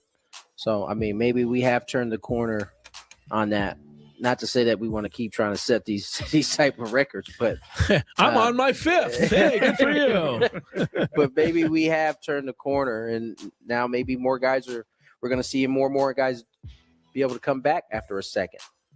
Chris? Yeah, well, first of all, this is to me is a blow that knocks the Twins kind of out for the season. This Twin team is going backward anyway, and now that they lose their number 1 ace guy, this is going to be tough. Apparently, and I just called this up, so I didn't know this offhand, but Jacob deGrom's had 2. Mm-hmm. Shane McClanahan, Walker Buehler's had 2. Dustin May, Chris Paddock. So yeah, some of those guys have come back, but I think 10 years ago you might have been right, Scraby. The second one is going to be damaged goods, but I think it's just I feel for these guys because it's a 10, 11-month rehab, and then knowing you have to do it again. Yeah, that's the hard part. The first time you go through it, you don't necessarily know what to expect, right? Right. The second one, you already know what you got to now do. So that's the hard part. For sure. All right. Sorry to Pablo Lopez. Number 3. Now, this is a crazy story. I don't know if you guys saw this out of the Olympics. Short track speed skater Kamila Sellier of Poland was immobilized on a stretcher and wheeled out of the skating arena today after a competitor's blade sliced her above her left eye during the women's 1,500 meters at the Olympics. She went down along with the 15-time Olympic medalist of Italy. And so they kept her from the race was paused. They ended up like going over to her and putting a sheet over her so no one could see the blood that was happening on the that's on the understandable. I guess she got up, or they helped her up, and there was just blood Did it go everywhere. in? I mean, I hate to it was not her eye. It was just just above around her eye. Oh, thank you. Okay, but that's better. Yes. Okay. So this has been the talk now. I don't personally subscribe to this question, but I will ask the popular question: is short track speed skating too dangerous? What other question am I supposed to ask? But that's what people are talking about. I love this guy. You just love him, don't you? Is it too dangerous? I'm not the one asking the question. The people you are. Stop. Yeah, you are. Stop. I love short track speed skating. Stop carrying that stick around. You might put your eye out. Well, that is true. All right. I guess you're up, Tony. No, wait. Tony's up, right? I want to. Tony. Is it too? Are we to believe that short track speed skating is more dangerous than football? Like, If you get sliced in the eye, it is. So then hockey's dangerous because you can get sliced in the eye. Dangerous. But well, we're not trying to have hockey say it's too dangerous. I mean, I think this is silly. No, it's not too dangerous. Okay, I agree with you guys. Like, do you think it's too dangerous? Like, do we should shut it down? No, I was asking the question that people were like, do people think they should be shut down? Like, gotten rid of? Oh, of course. The Some people. softies online are like, they should save them from themselves. Well, why don't they all wear the goggles? How did you That's how I read tweets from Okay, people They like that. should save them Sorry, from go ahead. themselves. No, what I wanted to say, don't they all wear goggles out there? They don't. They do, I but they wear guess. helmets too. But I mean, it's a They better big wear skate. Yeah, I know, but the goggle ought to at least protect the eye area. And if you It don't was wear a above her goggle, eye. yeah, well, okay. Sorry, I can't cover everything. Look, Clinton Larchuk's thing in the NHL is the worst thing I've ever seen. Yeah. And I don't even want anybody to go look at it. The goalie who bled, when the skate cut him. Yeah, that's scary. So, but you're not going to stop hockey. And, they've made a little device that helps protect that area now. So, this is the kind of thing where they'll hopefully maybe require more of a goggle type thing to make sure that this doesn't happen. I did work for the hockey team here in town for, 15 years, and I saw quite a few gnarly injuries. And these guys, they didn't care. I saw a player one night, Tony, he got sliced in the eye or something, and I walked in and they were sticking a needle in his eye, and blood was flowing. And I was like, I couldn't look, and I'm like, and he was out there in the second period playing. He said blood was flowing. Yeah. In the second period, he was out there. Anything with the eyes freaks me out. I know. These guys, they just, that's what they live for. This is what they do. I can't take it away from them. Clay has a great point on the chat. It's too soft. You can get injured in any competitive sport. You can get injured walking across the street. I hate to and tell I you. have. And I have. You turned an ankle? Or definitely what? believe. I stepped off a curb one time. I stepped off a curb one time in San Francisco, and I tweaked my back so bad it hurt for like a week. Well, there you go, people. We're stopping all curb stepping from now on. I think the kids would call you a NARP. A NARP? A non-athletic regular person. Wow, I love that. It is my goal to go through my whole life without ever being called that. I'm an ARP. You are a NARP. I'm an ARP. An athletic regular person. Hang on. I'm gonna call up NARP here on Google. Oh, there you are, Scrape. Oh, there's a Photo. picture. Yeah, There's a little photo picture right goes here. up. Okay. Yeah. All right. NARP. I learned something new today. I Great. got to ask the kids on the basketball team about that one. They'll be like, it's you. Yeah, right. They probably will. Exactly. Hey, yo, type it in your phone right now. It's a real thing. I'm sure it is. NARP. Good one, NARP. Tony. All right. Yeah. We're moving on to Number 2. someone who Scrapey is is probably not a NARP. There it is. Acronym for non-athletic regular person or Matt Scravey. I am not a NARP. I feel like I've yelled. Why am I deja vuing of yelling? I'm not something. I think it was when I was a mark. It's in the Urban It's Dictionary. ironic that they rhyme with each other. Now my name, according to Nate, is Matt Marr, Mark the NARP, Scraby Cronin. Scravey Cronin. Yes, you and old Cronin. We got to get into him later. Oh, yeah. Take another hour. All right. Former ESPN personality Kenny Mayne. What do you guys feel about Kenny Mayne? Do you like him? I like Kenny Mayne. Okay. Like him? Yeah. He used to call golf on ESPN, but one year he made a comment that made it so he never called the Masters again. Right. Here he is on the Stugatz podcast. TPC one year, I just made some smart ass comment about, we'll see you at the Masters, where we bring 4 saucy ladies out to play, or, just something stupid, right? But mentioning that I'm bringing women to play golf. And they called into the ESPN truck. Like, we're still in the air, and the people in Augusta are literally, they somehow have the inside number to the truck. Of course. And like, he is not coming, so I was never invited to go by my lords. What did he call it? From my lords. This is not the first incident I've heard about this, because Gary McCord was a golf announcer for a long time. He said, like, I'm paraphrasing, the greens are as slick as bikini wax, and he was done. Ball game. They kicked him out after that. Right. Ball game. Tony, how does it make you feel that Kenny Mayne is censored by the Masters? I have a lot of things I had to say about the Masters that I will keep to myself. Oh, yeah. Yeah.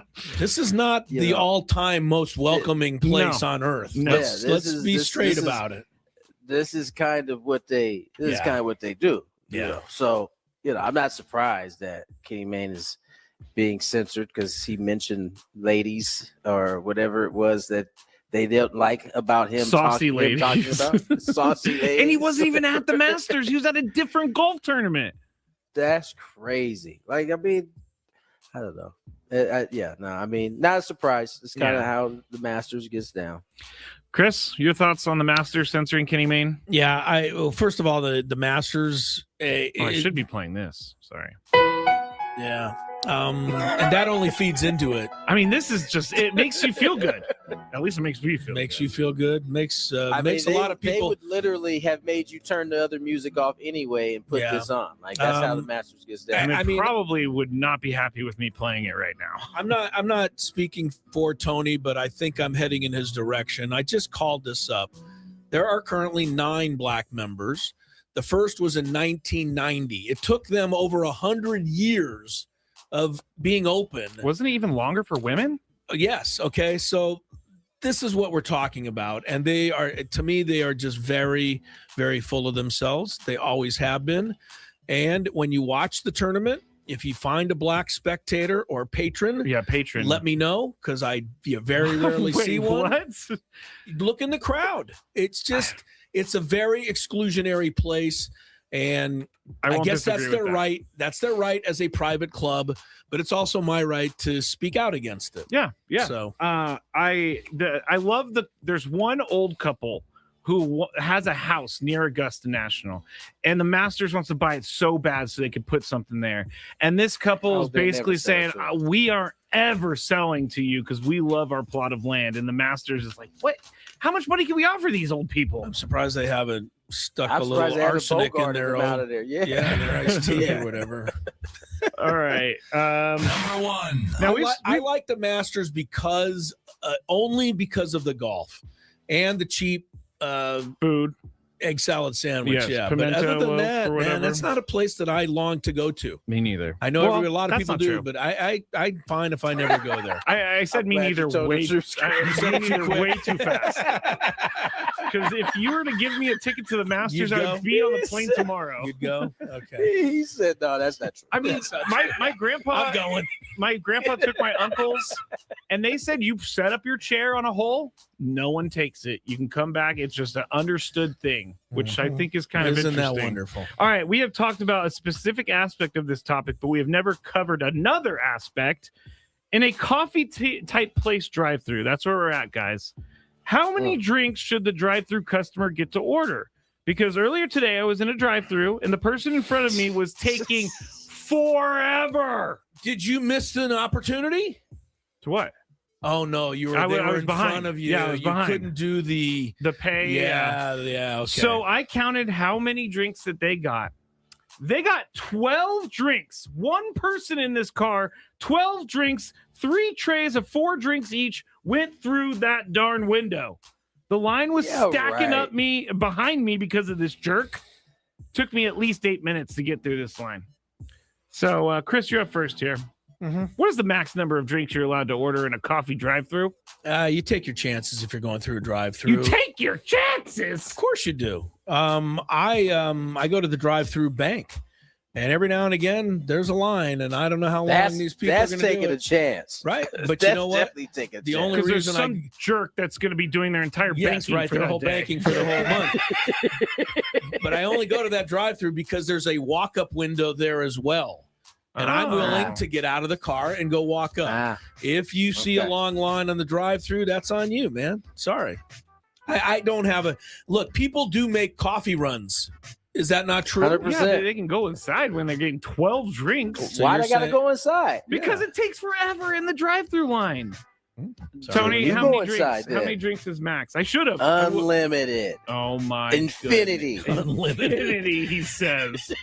And I bet Man. you've gotten a bunch before yourself. No. I can imagine your order at a drive-through is not exactly a quick in and out. You know what my order Scrape. is? Get out. Grande What? iced coffee. Yeah. Okay. How about like at a fast food burger place or taco It's thing? very simple. You got more than a few items. I know you. Oh, a few You items. didn't get out I of there mean, with like one order. Yeah, get a burrito and some rolled tacos. That takes the same amount of time to make. I don't know. I have a feeling we're going to talk about this again at some point. We'll be back soon.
It was a little ironic, I guess, that Connor Joe, who had, I think, no hits for the Padres when he was here, singled in the 2 go-ahead runs in the bottom of the 7th inning. You never know what is going to happen. Jose Miranda also homered for the Padres, a corner infielder signed in free agency, had been with the Twins for the last 4 years. If you don't recognize that name, he did have a 15 home run season a couple of years ago for Minnesota. Mason Miller pitched today, Tony Gwynn Jr., and gave up a hit. Come on, what's going on here? You're bearing the lead. Yeah, I'll get to it. Okay, I'm just going to the little stuff first. He gave up it. He is Isn't that something? Big. Yeah, I know. Yes. He only struck out 2. That means that somebody else touched the ball against Mason Miller today. All right, the big news was the lineup. But I think Tony's right. It's too early to read everything into this, but Bogaerts did bat leadoff today. Merrill, Machado, Tatis. That was the first 4 in that order.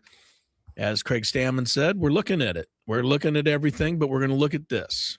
And I don't think there's a whole lot more to say, but I think it's something to keep an eye on going forward. We'll see if that's what the Padres end up doing. Cronenworth started today. Castellanos played first base, made a nice defensive play out there. Campusano got the start behind the plate, went 2 for 2 on the ABS calls. Oh, yeah, that's what I want to talk to Tony as about. a catcher, but misfired on a call as a batter. Ty France was in there at the DH spot today. And the number 9 spot went to left fielder Nick Schnell. Can't tell you I'd ever heard that name before today, but he was in there as well. So back to the ABS thing, Tony Gwynn Jr., your thoughts on day 1? ABS? Yes, sir. What about it? Like, I thought it Did worked. It work good? Here's what I want to ask, because I've already identified one thing that I think is different. The catcher has a different view of the ball than the hitter. So do you think that we're going to see more catchers challenged than hitters? Because we saw Campy challenged twice from the catcher position, and he won. And then at the hitter position, he lost his challenge. Listen, I think as a catcher, you should have the best percentage. You literally have the best view of anybody, even the umpire, right? Because you're catching it. Now, the ones that the catchers are going to have a tough time with is probably the ball up, because in their minds, they've been taught for however long that the ball up is basically is at the letters, right? But we know that ABS isn't going to quite have it. It's going to be tailored. And so I think that's the one that the catchers are going to get wrong more than they get right. The bottom, as we saw today, Campy, I mean, we're talking less than an inch on both of those, and he had it spot on. Yeah. When we used to play pickup games in practice, I would think you guys did the same, Tony, but the catchers just called balls and strikes. Did you do that, or did you have somebody always behind? I feel like somebody was behind. Okay. They did. No, maybe the catcher did. No, I think you're right. I think the catcher did. Yeah, I'm pretty sure. I mean, when we play inter-squad games, catchers just called balls and strikes, and there wasn't too many problems with that. Oh, they sure did, because you know what, they was definitely calling pitches off the plate. For I was gonna say that seems really. I used to get fired up about that. You would get upset at your own catcher for bringing you up. Because I get you. That seems like it's like in basketball, when you have to call your own foul. No one ever calls a foul that they all agree on. No, that's why you call your own, though. That's why if you call it, you get it. I do have a lesson that I learned from my friend Damon Harvey, who I played a lot of pickup with. He was a baseball player at San Diego State as well. And I once was playing pickup half court with Damon. He was on the other team, kind of took off down the lane. I stepped in for the charge. And Damon, you can't take a charge. Thank you.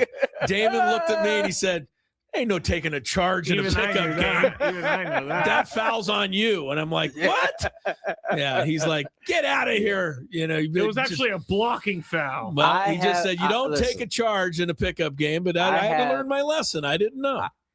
I'll tell you, I won't tell you the story. I'll just tell you that there was almost a family fight over a charge call in a pickup game. Yeah. Wow. So it's so wait, the defender called called charge. Yeah, in a pickup. It almost turned into fisticuffs. Yeah, I was smart enough to know that Damon was a little bigger than me, and he was correct. But there's always those guys you picked it up right away. You play pickup with that are going to call lame fouls and then get in your face about it. Well, you got to just live with that. I mean, if you're going to play pickup, there's going to be a couple of guys like that, but that's on them. I've never really, been too worried about it. It makes me angry. Pickup's fun. What do you call your own, Tony, when you guys got the Preller game, or you don't have an official there, do you? No. They have an official, yes. If you ever want an official, Tony, I'd love to wheel up there at 5 a.m. But you know what? I doubt it. I think it would be bad because Preller would probably scream at me if I, made a call that he didn't appreciate. So he definitely would let you know. Yeah. Sure. So we call our own fouls, but I try not to call too many fouls. I thought that was funny when I went to call I got up and pointed the other way, and he's like, "What are you doing?" He got up I took a charge. That's charge, man. He goes. I mean, without being crazy, but he's like, "You are such a dorky white guy. Get out of the way and give me the ball." Like if we're talking about pickup basketball, the one thing I've hated since the beginning of pickup basketball is shirts versus skids. Yeah, that part I've never liked. Absolutely. No one's ever liked that, though, right? It was cool. It was cool in high school because everybody had their little fake buff bodies at that time, and nobody was extra hairy. Usually, there was no, But once the hair started getting involved, man, it was like, nah, I'm good. Yeah, I don't need to be posting or trying to defend a guy posting up with no shirt on. It's disgusting. No, he just scores. That guy scores. Just go around me, please. You just hope he misses. It reminds me of Along Came Paulie when they're playing basketball and the guy's hairy, gross body. Wasn't that Ben Stiller? It was trying to Ben guard Stiller. him. Yeah, Ben Stiller was trying to guard him. That was so not gross. Yeah, well, that's the way that was. That was disgusting. And it's in slow mo. That was my man who passed away, right? Let It Rain. Yeah, it's Philip Seymour Hoffman. Yeah. He was a good actor. By the way, our guy Buster Only. Man. Buster Only's been coming up. And we got a word. Sorry, Chris. And we got a word that I'd never heard before that movie, which is combining of two words. And you know what I'm talking about. Along Came Paulie. Yeah, Along Came Paulie. When you pass gas, but you have product. Nope. Oh yes. Yeah, I got that word from there. That's gross. Let me get to some hard hitting news out of that. Hold on. I just did it. He's like, right now. I'll tell you what it is. The break, Chris. No, I want to get away from it. I don't ever want to know. We have hard hitting news. Okay, go ahead. Give me a sound. I need a sounder to break the momentum. This just came in within the hour. I gotta find it. I don't know if Tony's even aware of it. He probably is. Never mind. I can't find it. Jeez Louise. I'm sorry, I can't find it. San Diego Padres reliever Yuki Matsui. Oh, here it is. Thank you. All right, very good. San Diego Padres reliever Yuki Matsui injured batting practice session, left groin tightness. And Craig Stammen said, he said he thinks, honestly, this puts the WBC in question for Matsui. The entire WBC? That didn't come down in the last hour. That came out this morning. All right, so you had it. We just haven't mentioned it. Oh, yes. He had a little tightness in his groin. Okay. And he said ultimately it's going to be Yuki's decision. But he did say that it does put it into some type of, I don't know if he's used the word jeopardy, but he definitely said put it into question. That was the word that Stammen used. Stammen also said that Matsui could be back to playing catch this weekend, but whether he's able to ramp up to WBC ability is probably in question. Let's see. Left-hander ended a batting practice session early. So that means he was swinging the bat? No, he was pitching. Oh, that's right. But batting practice, why would he be even taking batting practice? We don't hit anymore. All right. No. Sorry about that. He's day-to-day. It's all good. As the rest of us are. What do you think of Yuki Matsui, Tony? We never talk about Yuki. What kind of guy is he? Is he? I mean, Yuki did a good job last year. I think overall, yeah, pretty good, right? I mean, you look at two guys that probably get a worse rap than they should based on their numbers. Him and Peralta. It's Yuki and Peralta. Yeah, they both had good seasons. I think I like Yuki. I think he's he's better against certain guys. I think you find the lanes for him. And listen, he doesn't have to be a guy that pitches a lot when you have the type of bullpen that you have, and he's shown that he can come in and get some key outs too. The one thing I would say, a couple things. Yuki came to the Padres, and maybe this was just the fault of whoever was promoting him, but I thought he was like in the running to be the closer, like right with he and Suarez. And Suarez ended up being the closer. Yuki still only has one save since he's been here. So I wonder, has he ever felt like looked a little disappointed with his role, Tony? I know there's a language gap there, but how does he get along with this club? Pretty good still? It gets along great. Yeah. Okay. I don't even think it doesn't appear to seem that he is worried or wants that position. I think he recognizes the dudes he's on teammates with that are all relievers. Right. All right. I always, we never think about it, but a guy like Yuki Matsui is in a totally foreign country, halfway around the world, living his life. It's got to be a challenge to a certain extent. Now Darvish is off the team now, at least he's still around. Okay, but who does Yuki going to hang out with, right? I mean, those are important things in the course of a long season. You don't want everybody just going back to their room, 20 guys, 20 taxi cab thing. They are, but this is year 3 for Yuki? Yeah. So he's probably. I think at this point he's, at least with the Padres, he's probably pretty well acclimated. Yeah. From that standpoint. And a lot of these guys have been his teammates for the last couple of years as well. So. Yeah. All right, we'll take a quick timeout. We're going to do a little Big Five, and we're going to do not Big Five. We did Big Five. Yes, we did. Right? We're going to do a little Daily Gambit. Yeah. Is everything okay, Chris? Not really. It's Friday, everyone. Tony's the one that's tired, but I'm the one acting like I'm tired. More Gwynn and Chris coming up. From the 8-5.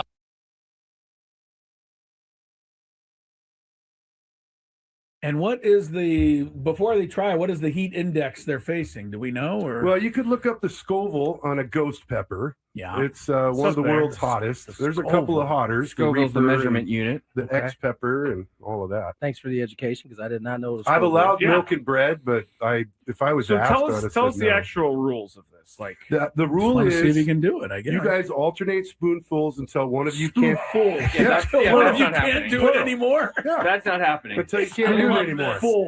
I will take one. The winner, Scrady has a jar of a couple of my jars. I think they both are winners if they pass this. I hate to say, yeah, of course. There will be no back and forth. There will be one spoonful. Now, this is the one that he has right now.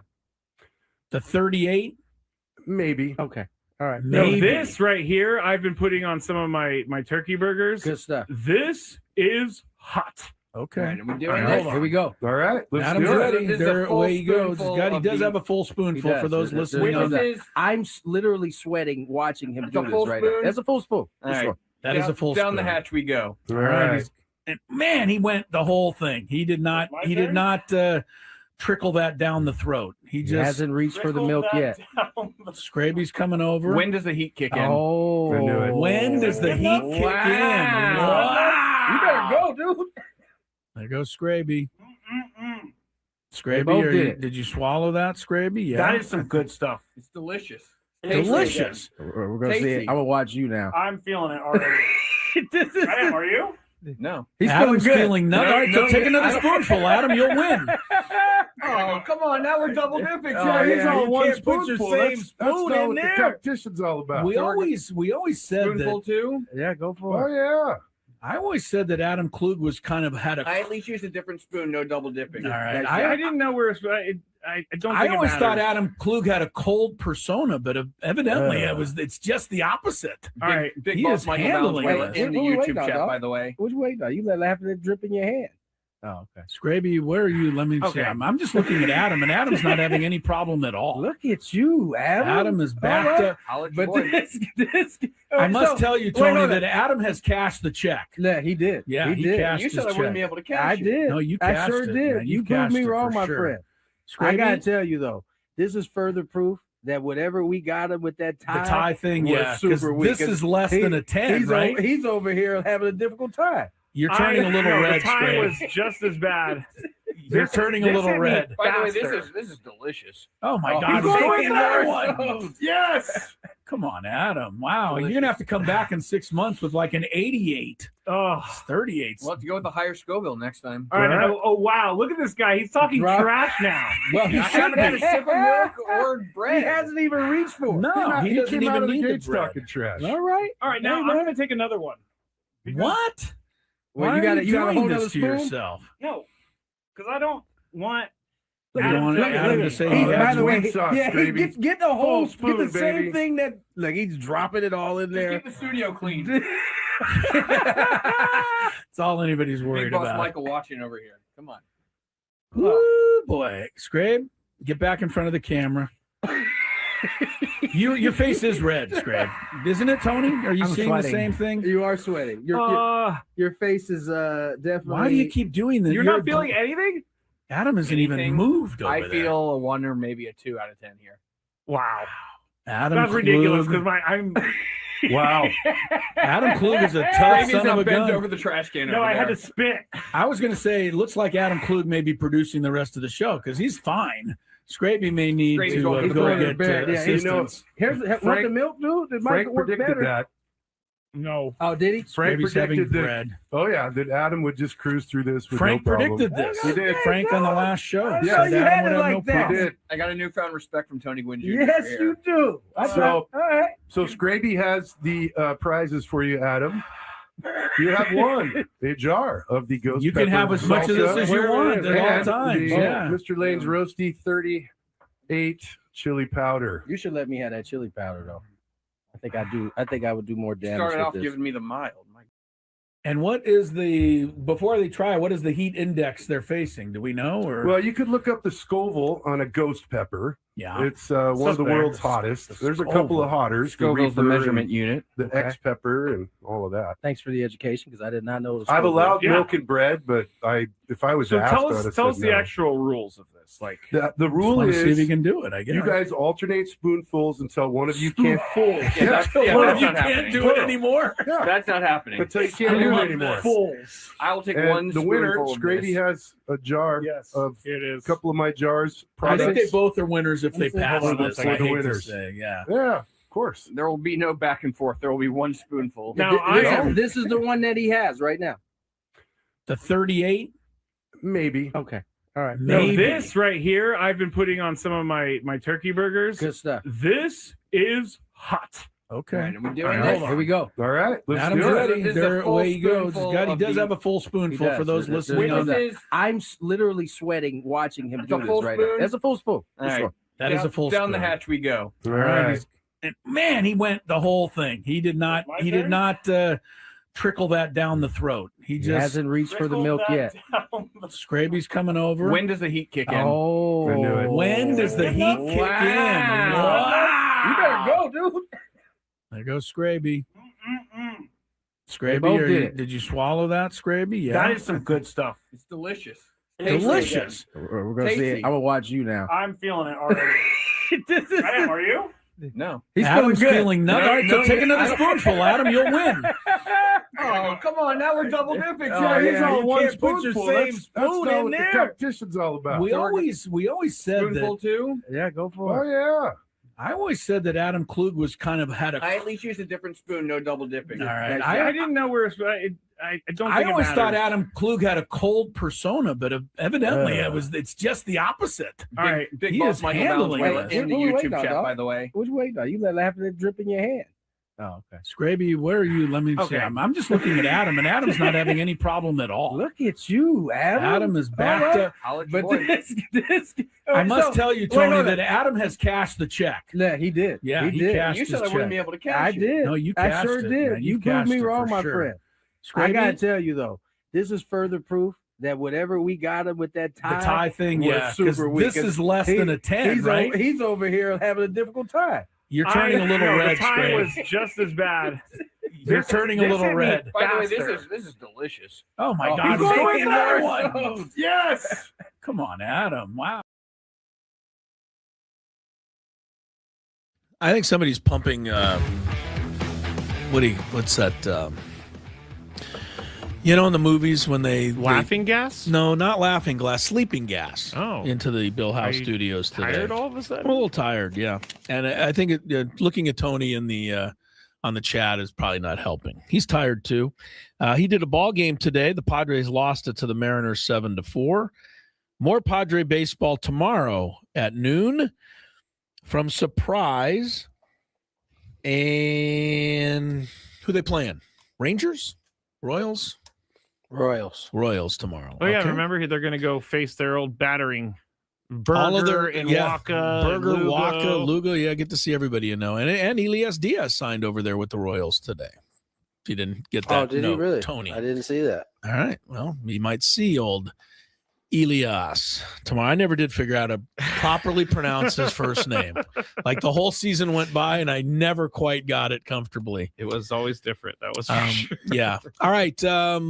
Well, let's just do Mick Cronin here, because then if we start him at 5:30, we'll stay on the air till 8 o'clock tonight, because we can't.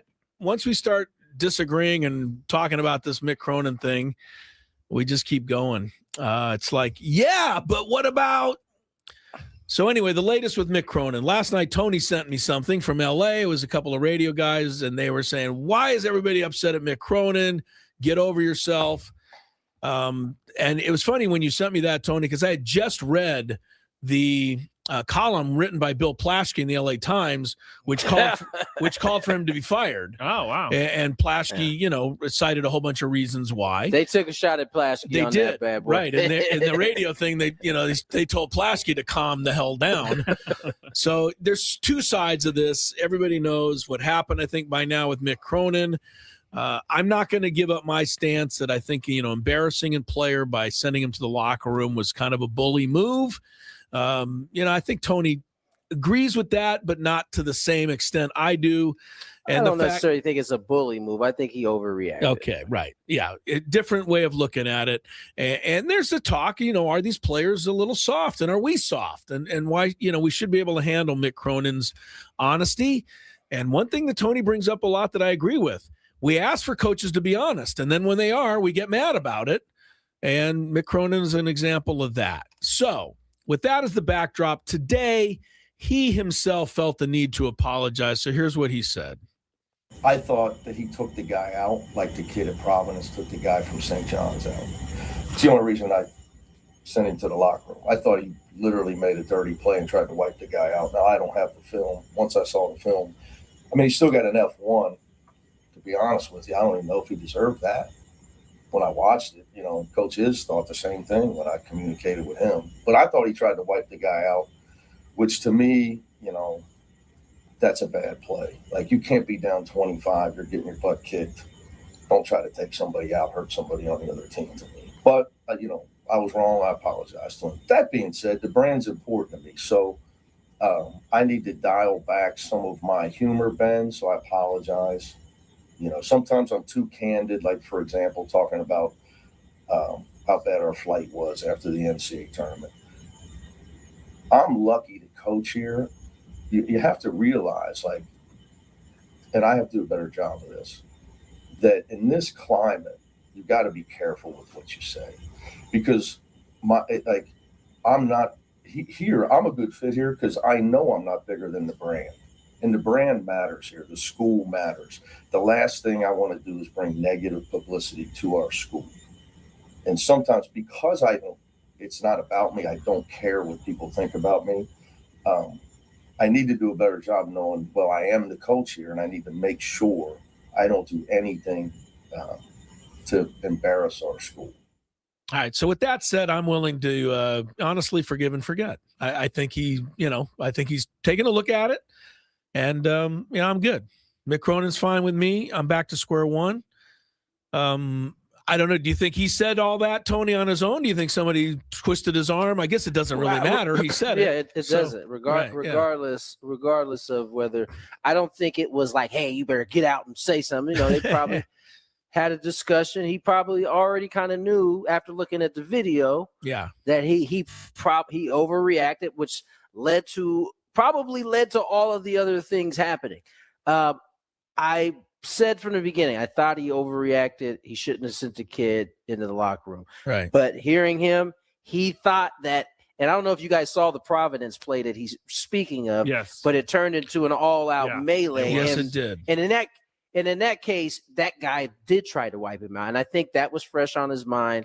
I think it's important that, although I thought we all overreacted to his response after the game, I think it's also important to recognize that even though I felt like that, he does have bosses, and if they feel like that was bad for the UCLA brand, then he's gotta come to Jesus on that part. It seemed like he did, and so you know what, I'm good with that. When people realize, whether they 100% believe it or not, but at least they're willing to step up and say, "Hey, I got to do a little better job." That's what I needed to hear. Honestly, how about that? A little accountability. Exactly. What's that? Yeah, right. Accountability goes a long way in my mind. And as I said before, all of this crazy stuff, I always look forward to hearing Mick Cronin after a game. Like, it was fun for me. I just thought the other night was all the way back. I need him to keep some of that. Yes, right. I hope he doesn't dial it all the way back. I know. He's a lot more interesting to listen to than about 99% of the coaches out there. I'm assuming when he said, "I'm sorry, Ben," he was talking to the reporter that he yelled at too. He said Ben? Yeah, he said Ben. I don't know if that was the reporter's I didn't hear name. that. I didn't hear that either. Yeah, I think he definitely apologized to his player, and that kid's name was Steve. He said, "I already apologized to Steve." Okay, so I don't know where you got Ben. Anyway, no, he had a second apology later in the video. All right. I must have missed that. I think the whole thing with the guy raising his voice, because Tony heard it a couple times, and you think differently when you hear it a couple times, because there was 2 or 3 people talking to him at the same time, right? And I think he got a little confused by who was, asking him again. Yeah, I agree. And then the other guy raised his voice to get over the first guy's voice. I don't think he was raising his voice at Mick Cronin. It was a scrum fail. It was just a complete, Hey, that's what this is where the 30-minute cool-off period might come into handy. I'm just saying, we don't need to have it right away all the time. Yes, I was told. And maybe listen, before I speak on that, maybe there was there might have been, but you don't know. But a cool off session. I'm gonna give you 10 minutes, Tony, and the reason I can only give you 10 is because I got to get my story done, and there is a deadline. And I'll tell you, Pat Riley had 10 with the Lakers, and he never made it once. And my stories were on the last second with that guy trying to get a couple of quotes in. But I can't imagine having to get your story in, because you absolutely had to, or else it was not going to be. There was no argument back in that day. Yeah, and Pat Riley would make it tough on us. But yeah, you're right. A cool down period, and for the people to take the cool down period if it's available. Yeah. They got to know. I mean, it's like after the Padres lost to the Cubs last year, when Manny got angry about a couple questions, and it was like, "Oh, he makes so much money. He should be." It's that. I don't know. The season just ended. I think give him 10 minutes, 15 minutes to kind of cool off a little bit. I think if you ask him a question like was asked last year, and it was our guy Jake, wasn't it? Who asked it? Okay, and I love Jake. I love Jake. And I don't think his question was bad, but I don't think that if you ask what can be a touchy question at that moment in time, and you get that response, so be it. Yeah, that's just part of what that's part of the deal. Did you guys see the spring to first full day of camp? No, they did the scrub, and then Jake was over there, and Manny was like, "Hey, you got a question for me today?" See, there he goes. Manny extending the olive and branch. we don't see those things, right? We No, don't see no, it those was things. funny. So that's true. All right, good. Mick Cronin, you're back in our good graces. But if you lose tomorrow by 30, Be careful. And they're playing Illinois tomorrow. They could lose by 30, by the way. They could. All right. We'll do some Gambit. Look ahead to the weekend. There's a lot of really good games and stuff coming up. So stick around with Gwynn and Chris. Hey, it's Ben and Woods. We love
if you were with us yesterday at 5:35, you may remember that I had the audacity, Tony, to try and give a quick update on NFL odds. Remember, I tried to tell everybody who the worst odds were for wins. Yeah, I thought about this on the drive home. And then last Mr. night. Scraby just jumped down my back and said, "Get right to the biggest fan because they're waiting." Yeah.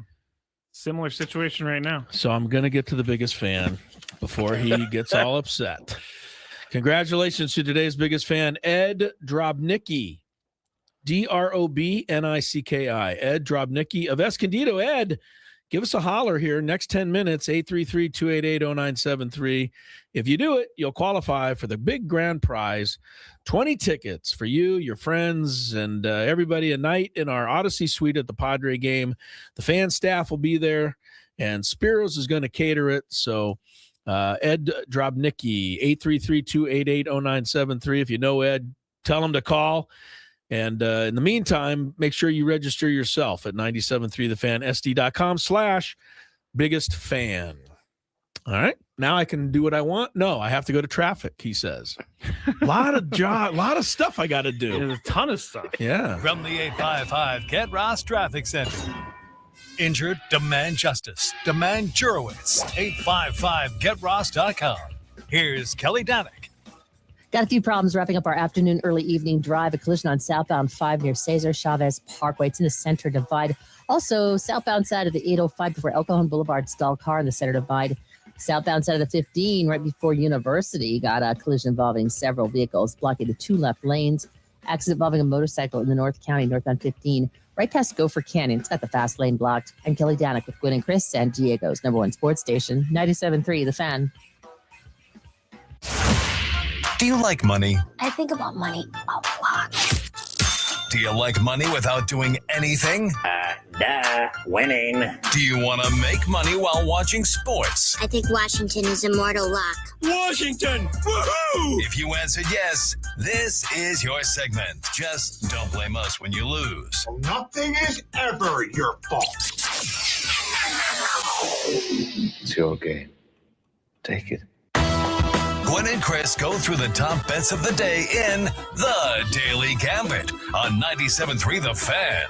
Daily Gambit is our daily sports betting segment here on Gwynn and Chris. Please, everybody, gamble responsibly. We made some bets yesterday, and here's how they went. Denver, the Nuggets, -4.5 at the Clippers last night. You guys went Clippers. I went Nuggets. Clippers win this game, 115-114. Benedict Mathurin, 38 points. He was picked up in the James Harden trade. Doing all right. Oh, wait. Benedict Mathurin. Mathurin, the guy from Arizona. How did he get on Cleveland? He was the Pacers. He went on the Pacers. It was a 3-team deal. He came from the Pacers in that deal. Wow, they got him. That's a nice one. He's pretty good. Good score for sure. Strong first name, Benedict. Benedict Mathurin. Yeah, it's a strong first name for real. Then you had who had more points plus rebounds plus assists, Nikola Jokic or Kawhi Leonard?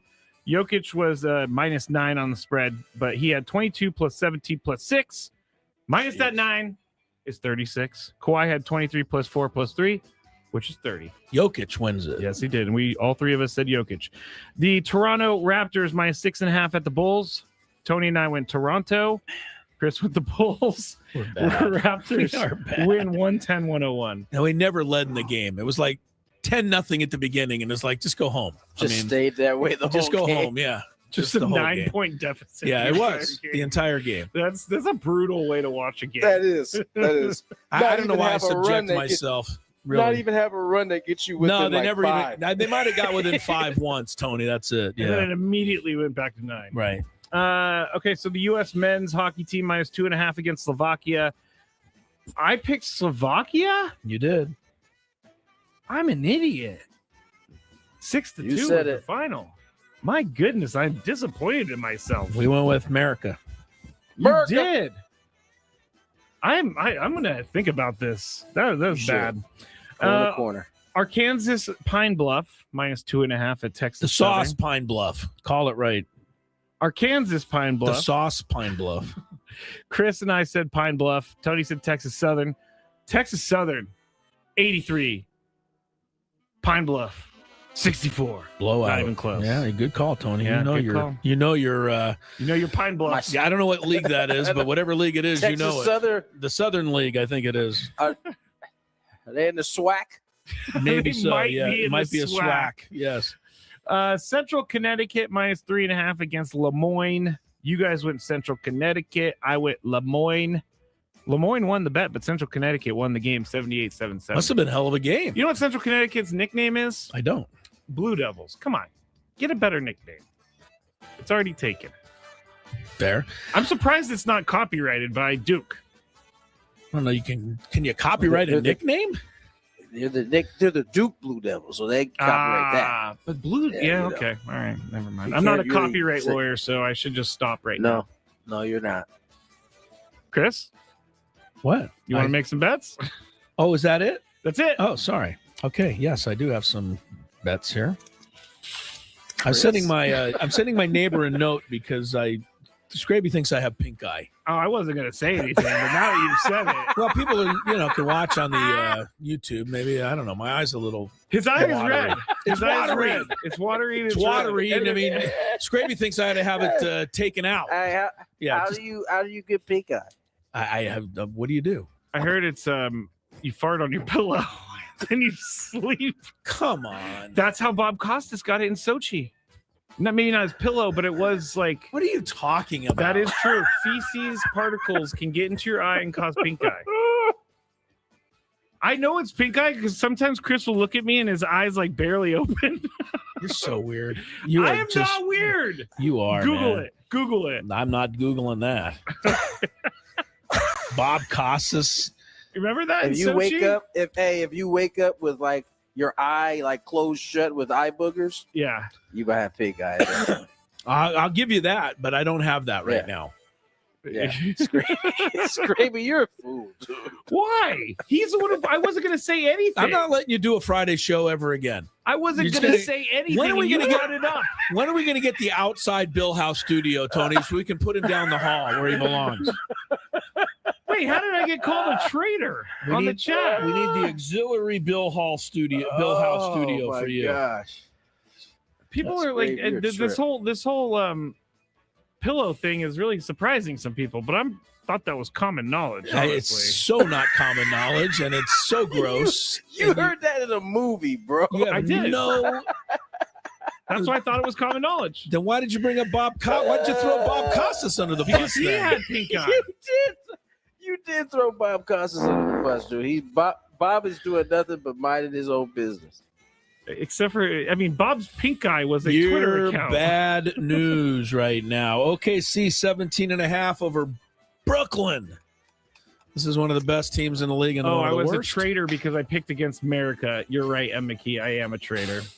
OKC 17.5. OKC's been very pedestrian. Remember when they were going to break the all-time record? They've already up to 14 losses. They don't even have the best record in the league anymore. Detroit does. But Brooklyn's not very good.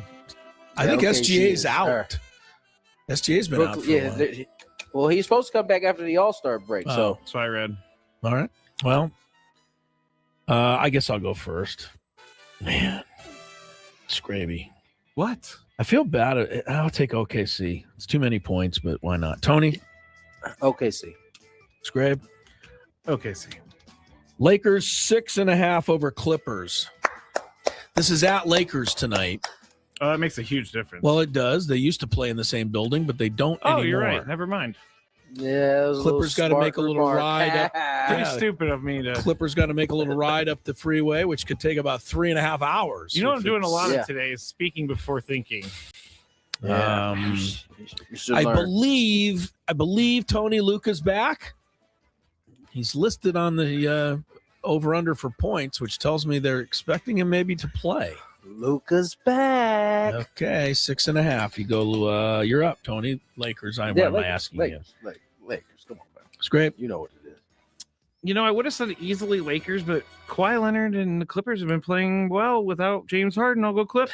Back to back, With though. all due respect to James Harden, I know he's a great player. Don't get me wrong, but it seems like he leaves, and then the Clippers played really good ball. I don't know that that's coincidence. Maybe it's just his coincidence. Back to the pink eye for a second. Jocelyn said on the chat that me saying you get pink eye from your pillow is like her mom saying you'll get a cold from going outside in the rain.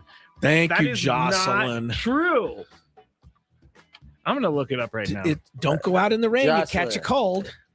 Listen, it's not that you go out in the rain, you catch colds. You come back in and you stay in that wet clothes.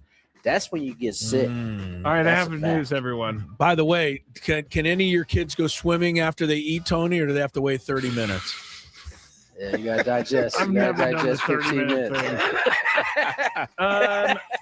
So we all fell for that one. We did when we were growing up, man. You stood there all day. Let me in, Mom. Nope, 30 minutes. That's a good one. 30 minutes. It says that for the pink eye, it says that it's not common to get it from your pillow, but it can happen. Oh my God. Anything Spray. can happen. I can really tell you what it says, and it's gross. 225.5 points for this game tonight. I went Lakers, by the way, Scrabe. All right. 225. Lakers, Clippers. Over under Scraby. 225. So that's like 115 to 110. 111. Or that. Yeah. What you got? Over. Over, Scraby? I'll go over. I too will go over. By the way, Tony, I have the anti-LeBron Twitter feed. Somebody put together a video of him today doing what they perceive to be flops on the ground. It is so bad. Watching these videos. I can't buddy. help it. They keep showing up. I mean, come on. I feel like you're enjoying LeBron. yourself. I feel like Chris's algorithm realizes. Well, you know why? Because they're searching complaining. it. They're comparing him to Michael Jordan. I like it because it makes Jordan look good. Zion 24.5 points against the Brew Crew, otherwise known as the Bucks. Zion's playing, so that's an upset in and itself. I'll say over. Tony? 24.5 for Williamson. Yeah, Zion over. Over? Scrabe, you love your guy. I'll go over. I read something about him today. If he plays like 61 games this season, he ends up making $40 million, and he's at 42 games or something. So all you need to do is just dangle $40 million in front of him, and he'll figure it out. Don't worry about it. Miami of Ohio trying to stay unbeaten tonight. 7.5 over Bowling Green. Red Hawks, Tony. 7.5 at home over the Bowling Green. Supposed to know all these, but my friend Tim went to Bowling Green. Yeah, I really should know that. I'm gonna look it up. Look it up. Miami, Ohio Red Hawks. I know that. Tony, Give me Miami, Ohio. they stay unbeaten. Scrape tonight. Falcons. Oh yes, Bowling Green Falcons. Is tonight the night? No. Bowling Green, you say? No, Miami. No, Miami. Yeah, I went against Miami last time, and it cost me. I'll take the Falcons. I'll take Bowling Green. Why not? Tomorrow is an unbelievable college basketball doubleheader. I don't know that this has ever happened this late in the season where the top 4 teams are playing each other on the same day, back to back. First up is Arizona at Houston. Houston's 4.5-point favorite, Scraby. Really? They are. At Houston. Arizona's not been playing well, so I'm going to go Houston. I'm going to take Houston. I got to take – I love Houston right now because they actually can score, and we know they can play defense, but I can't give Arizona 4.5 points. I got to take Arizona. Tony? Yeah, I'm taking Arizona. And then the second game is Duke and Michigan. Now, they're playing, I think, on a neutral floor. I don't know where it is, D.C. or New York, somewhere like that. It's not at either school. Michigan's favored by 2.5 over Duke. Washington, D.C. Okay, you're right. Thank you. Capital One Arena. Capital One if Arena. You're really looking for tickets, Chris. I'm not looking for tickets. I'm going to Michigan. Do they let you fly with pink eye? All right, I have to interrupt. Dr. Will, my neighbor, said, and you took a photo that I sent to him. Yeah. Here's what he wrote. This is doctor stuff. There is a little bit of white purulent. Okay. I don't even know what that is. He said, exudate in your tear duct, so it could be infected. Oh. That's it. You just need to cry more. No mention of pink eye, Scraby, so leave it alone before I get really angry. What's Duke's thing? Have you been rubbing your eye? Yes, I have, Will. I'll get back to him. All right, Michigan 2.5. We're doing all this stuff today. Trying to keep Tony awake for another 7 minutes. Michigan 2.5 over Duke. My turn. I have a weird feeling Michigan's just going to have one letdown game, but I'll take Michigan because I can't root for the crier. Tony? Michigan. Scrape? I'll go Michigan. Okay. And then we got one more tomorrow. Aztecs at Colorado State. 2.5. Aztecs favored. Aztecs. I know you're going. We're all going Aztec. Well, you and I are going Aztecs. I will on this one. They have to now. If they want any chance of an at-large, they're going to have to win all 5. I did notice that Lenardi dropped them to first 4 out today in the bracketology. You know who's ahead of them, though? Both USC and UCLA. I didn't know USC was winning any games. I must have missed that. But they're in the last 4 in. The Aztecs are in the first 4 out at the moment. It's going to be tough for the Aztecs. They have to win this Mountain West tournament. Stop it, Chris or Scraby. Yeah, we stop don't want you Chris. to speak on. Don't speak on our school, Scraby. Oh, sorry, I didn't. It's not one of my places I went. If they win the 5 down the stretch, they've still got 3 quad 1 games in a row. I'm not saying they can do it, but if they do win them all, I think they'll have enough to get in. All right. But if they don't, then it's going to come down to the Mountain West tournament. That's just it. And that's the way it goes this How do you year. feel about the Mountain West tournament this year? I always feel like they have a chance. The problem is, believe it or not, they've only won 3 of the last 14.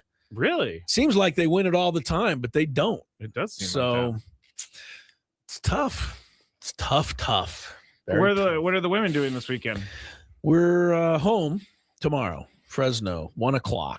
Oh. Win and they clinch a tie for the title. So wow, good for them. All right, cool. 15-1 now, having an incredibly fun season. The whole football team came out to watch him play Wednesday night, which I thought was great. That is Sean nice. Lewis has become kind of one of the fans, so that's nice. See, I like it. I like him being in the community. I like that too. Yeah, they're getting For some sure. flowers, and they deserve their flowers. They're playing it, and you should come out and see that team play. It's 1:00 tomorrow. The Aztec men play at 3, so you can see both. Come on out and watch a game. And if you do come by and say hi and check out my pink eye. Oh, see you later. Over under Chris has pink eye. On I Monday. don't have it. Over. All right, Bye, Tony. guys. See ya. Bye. Monday.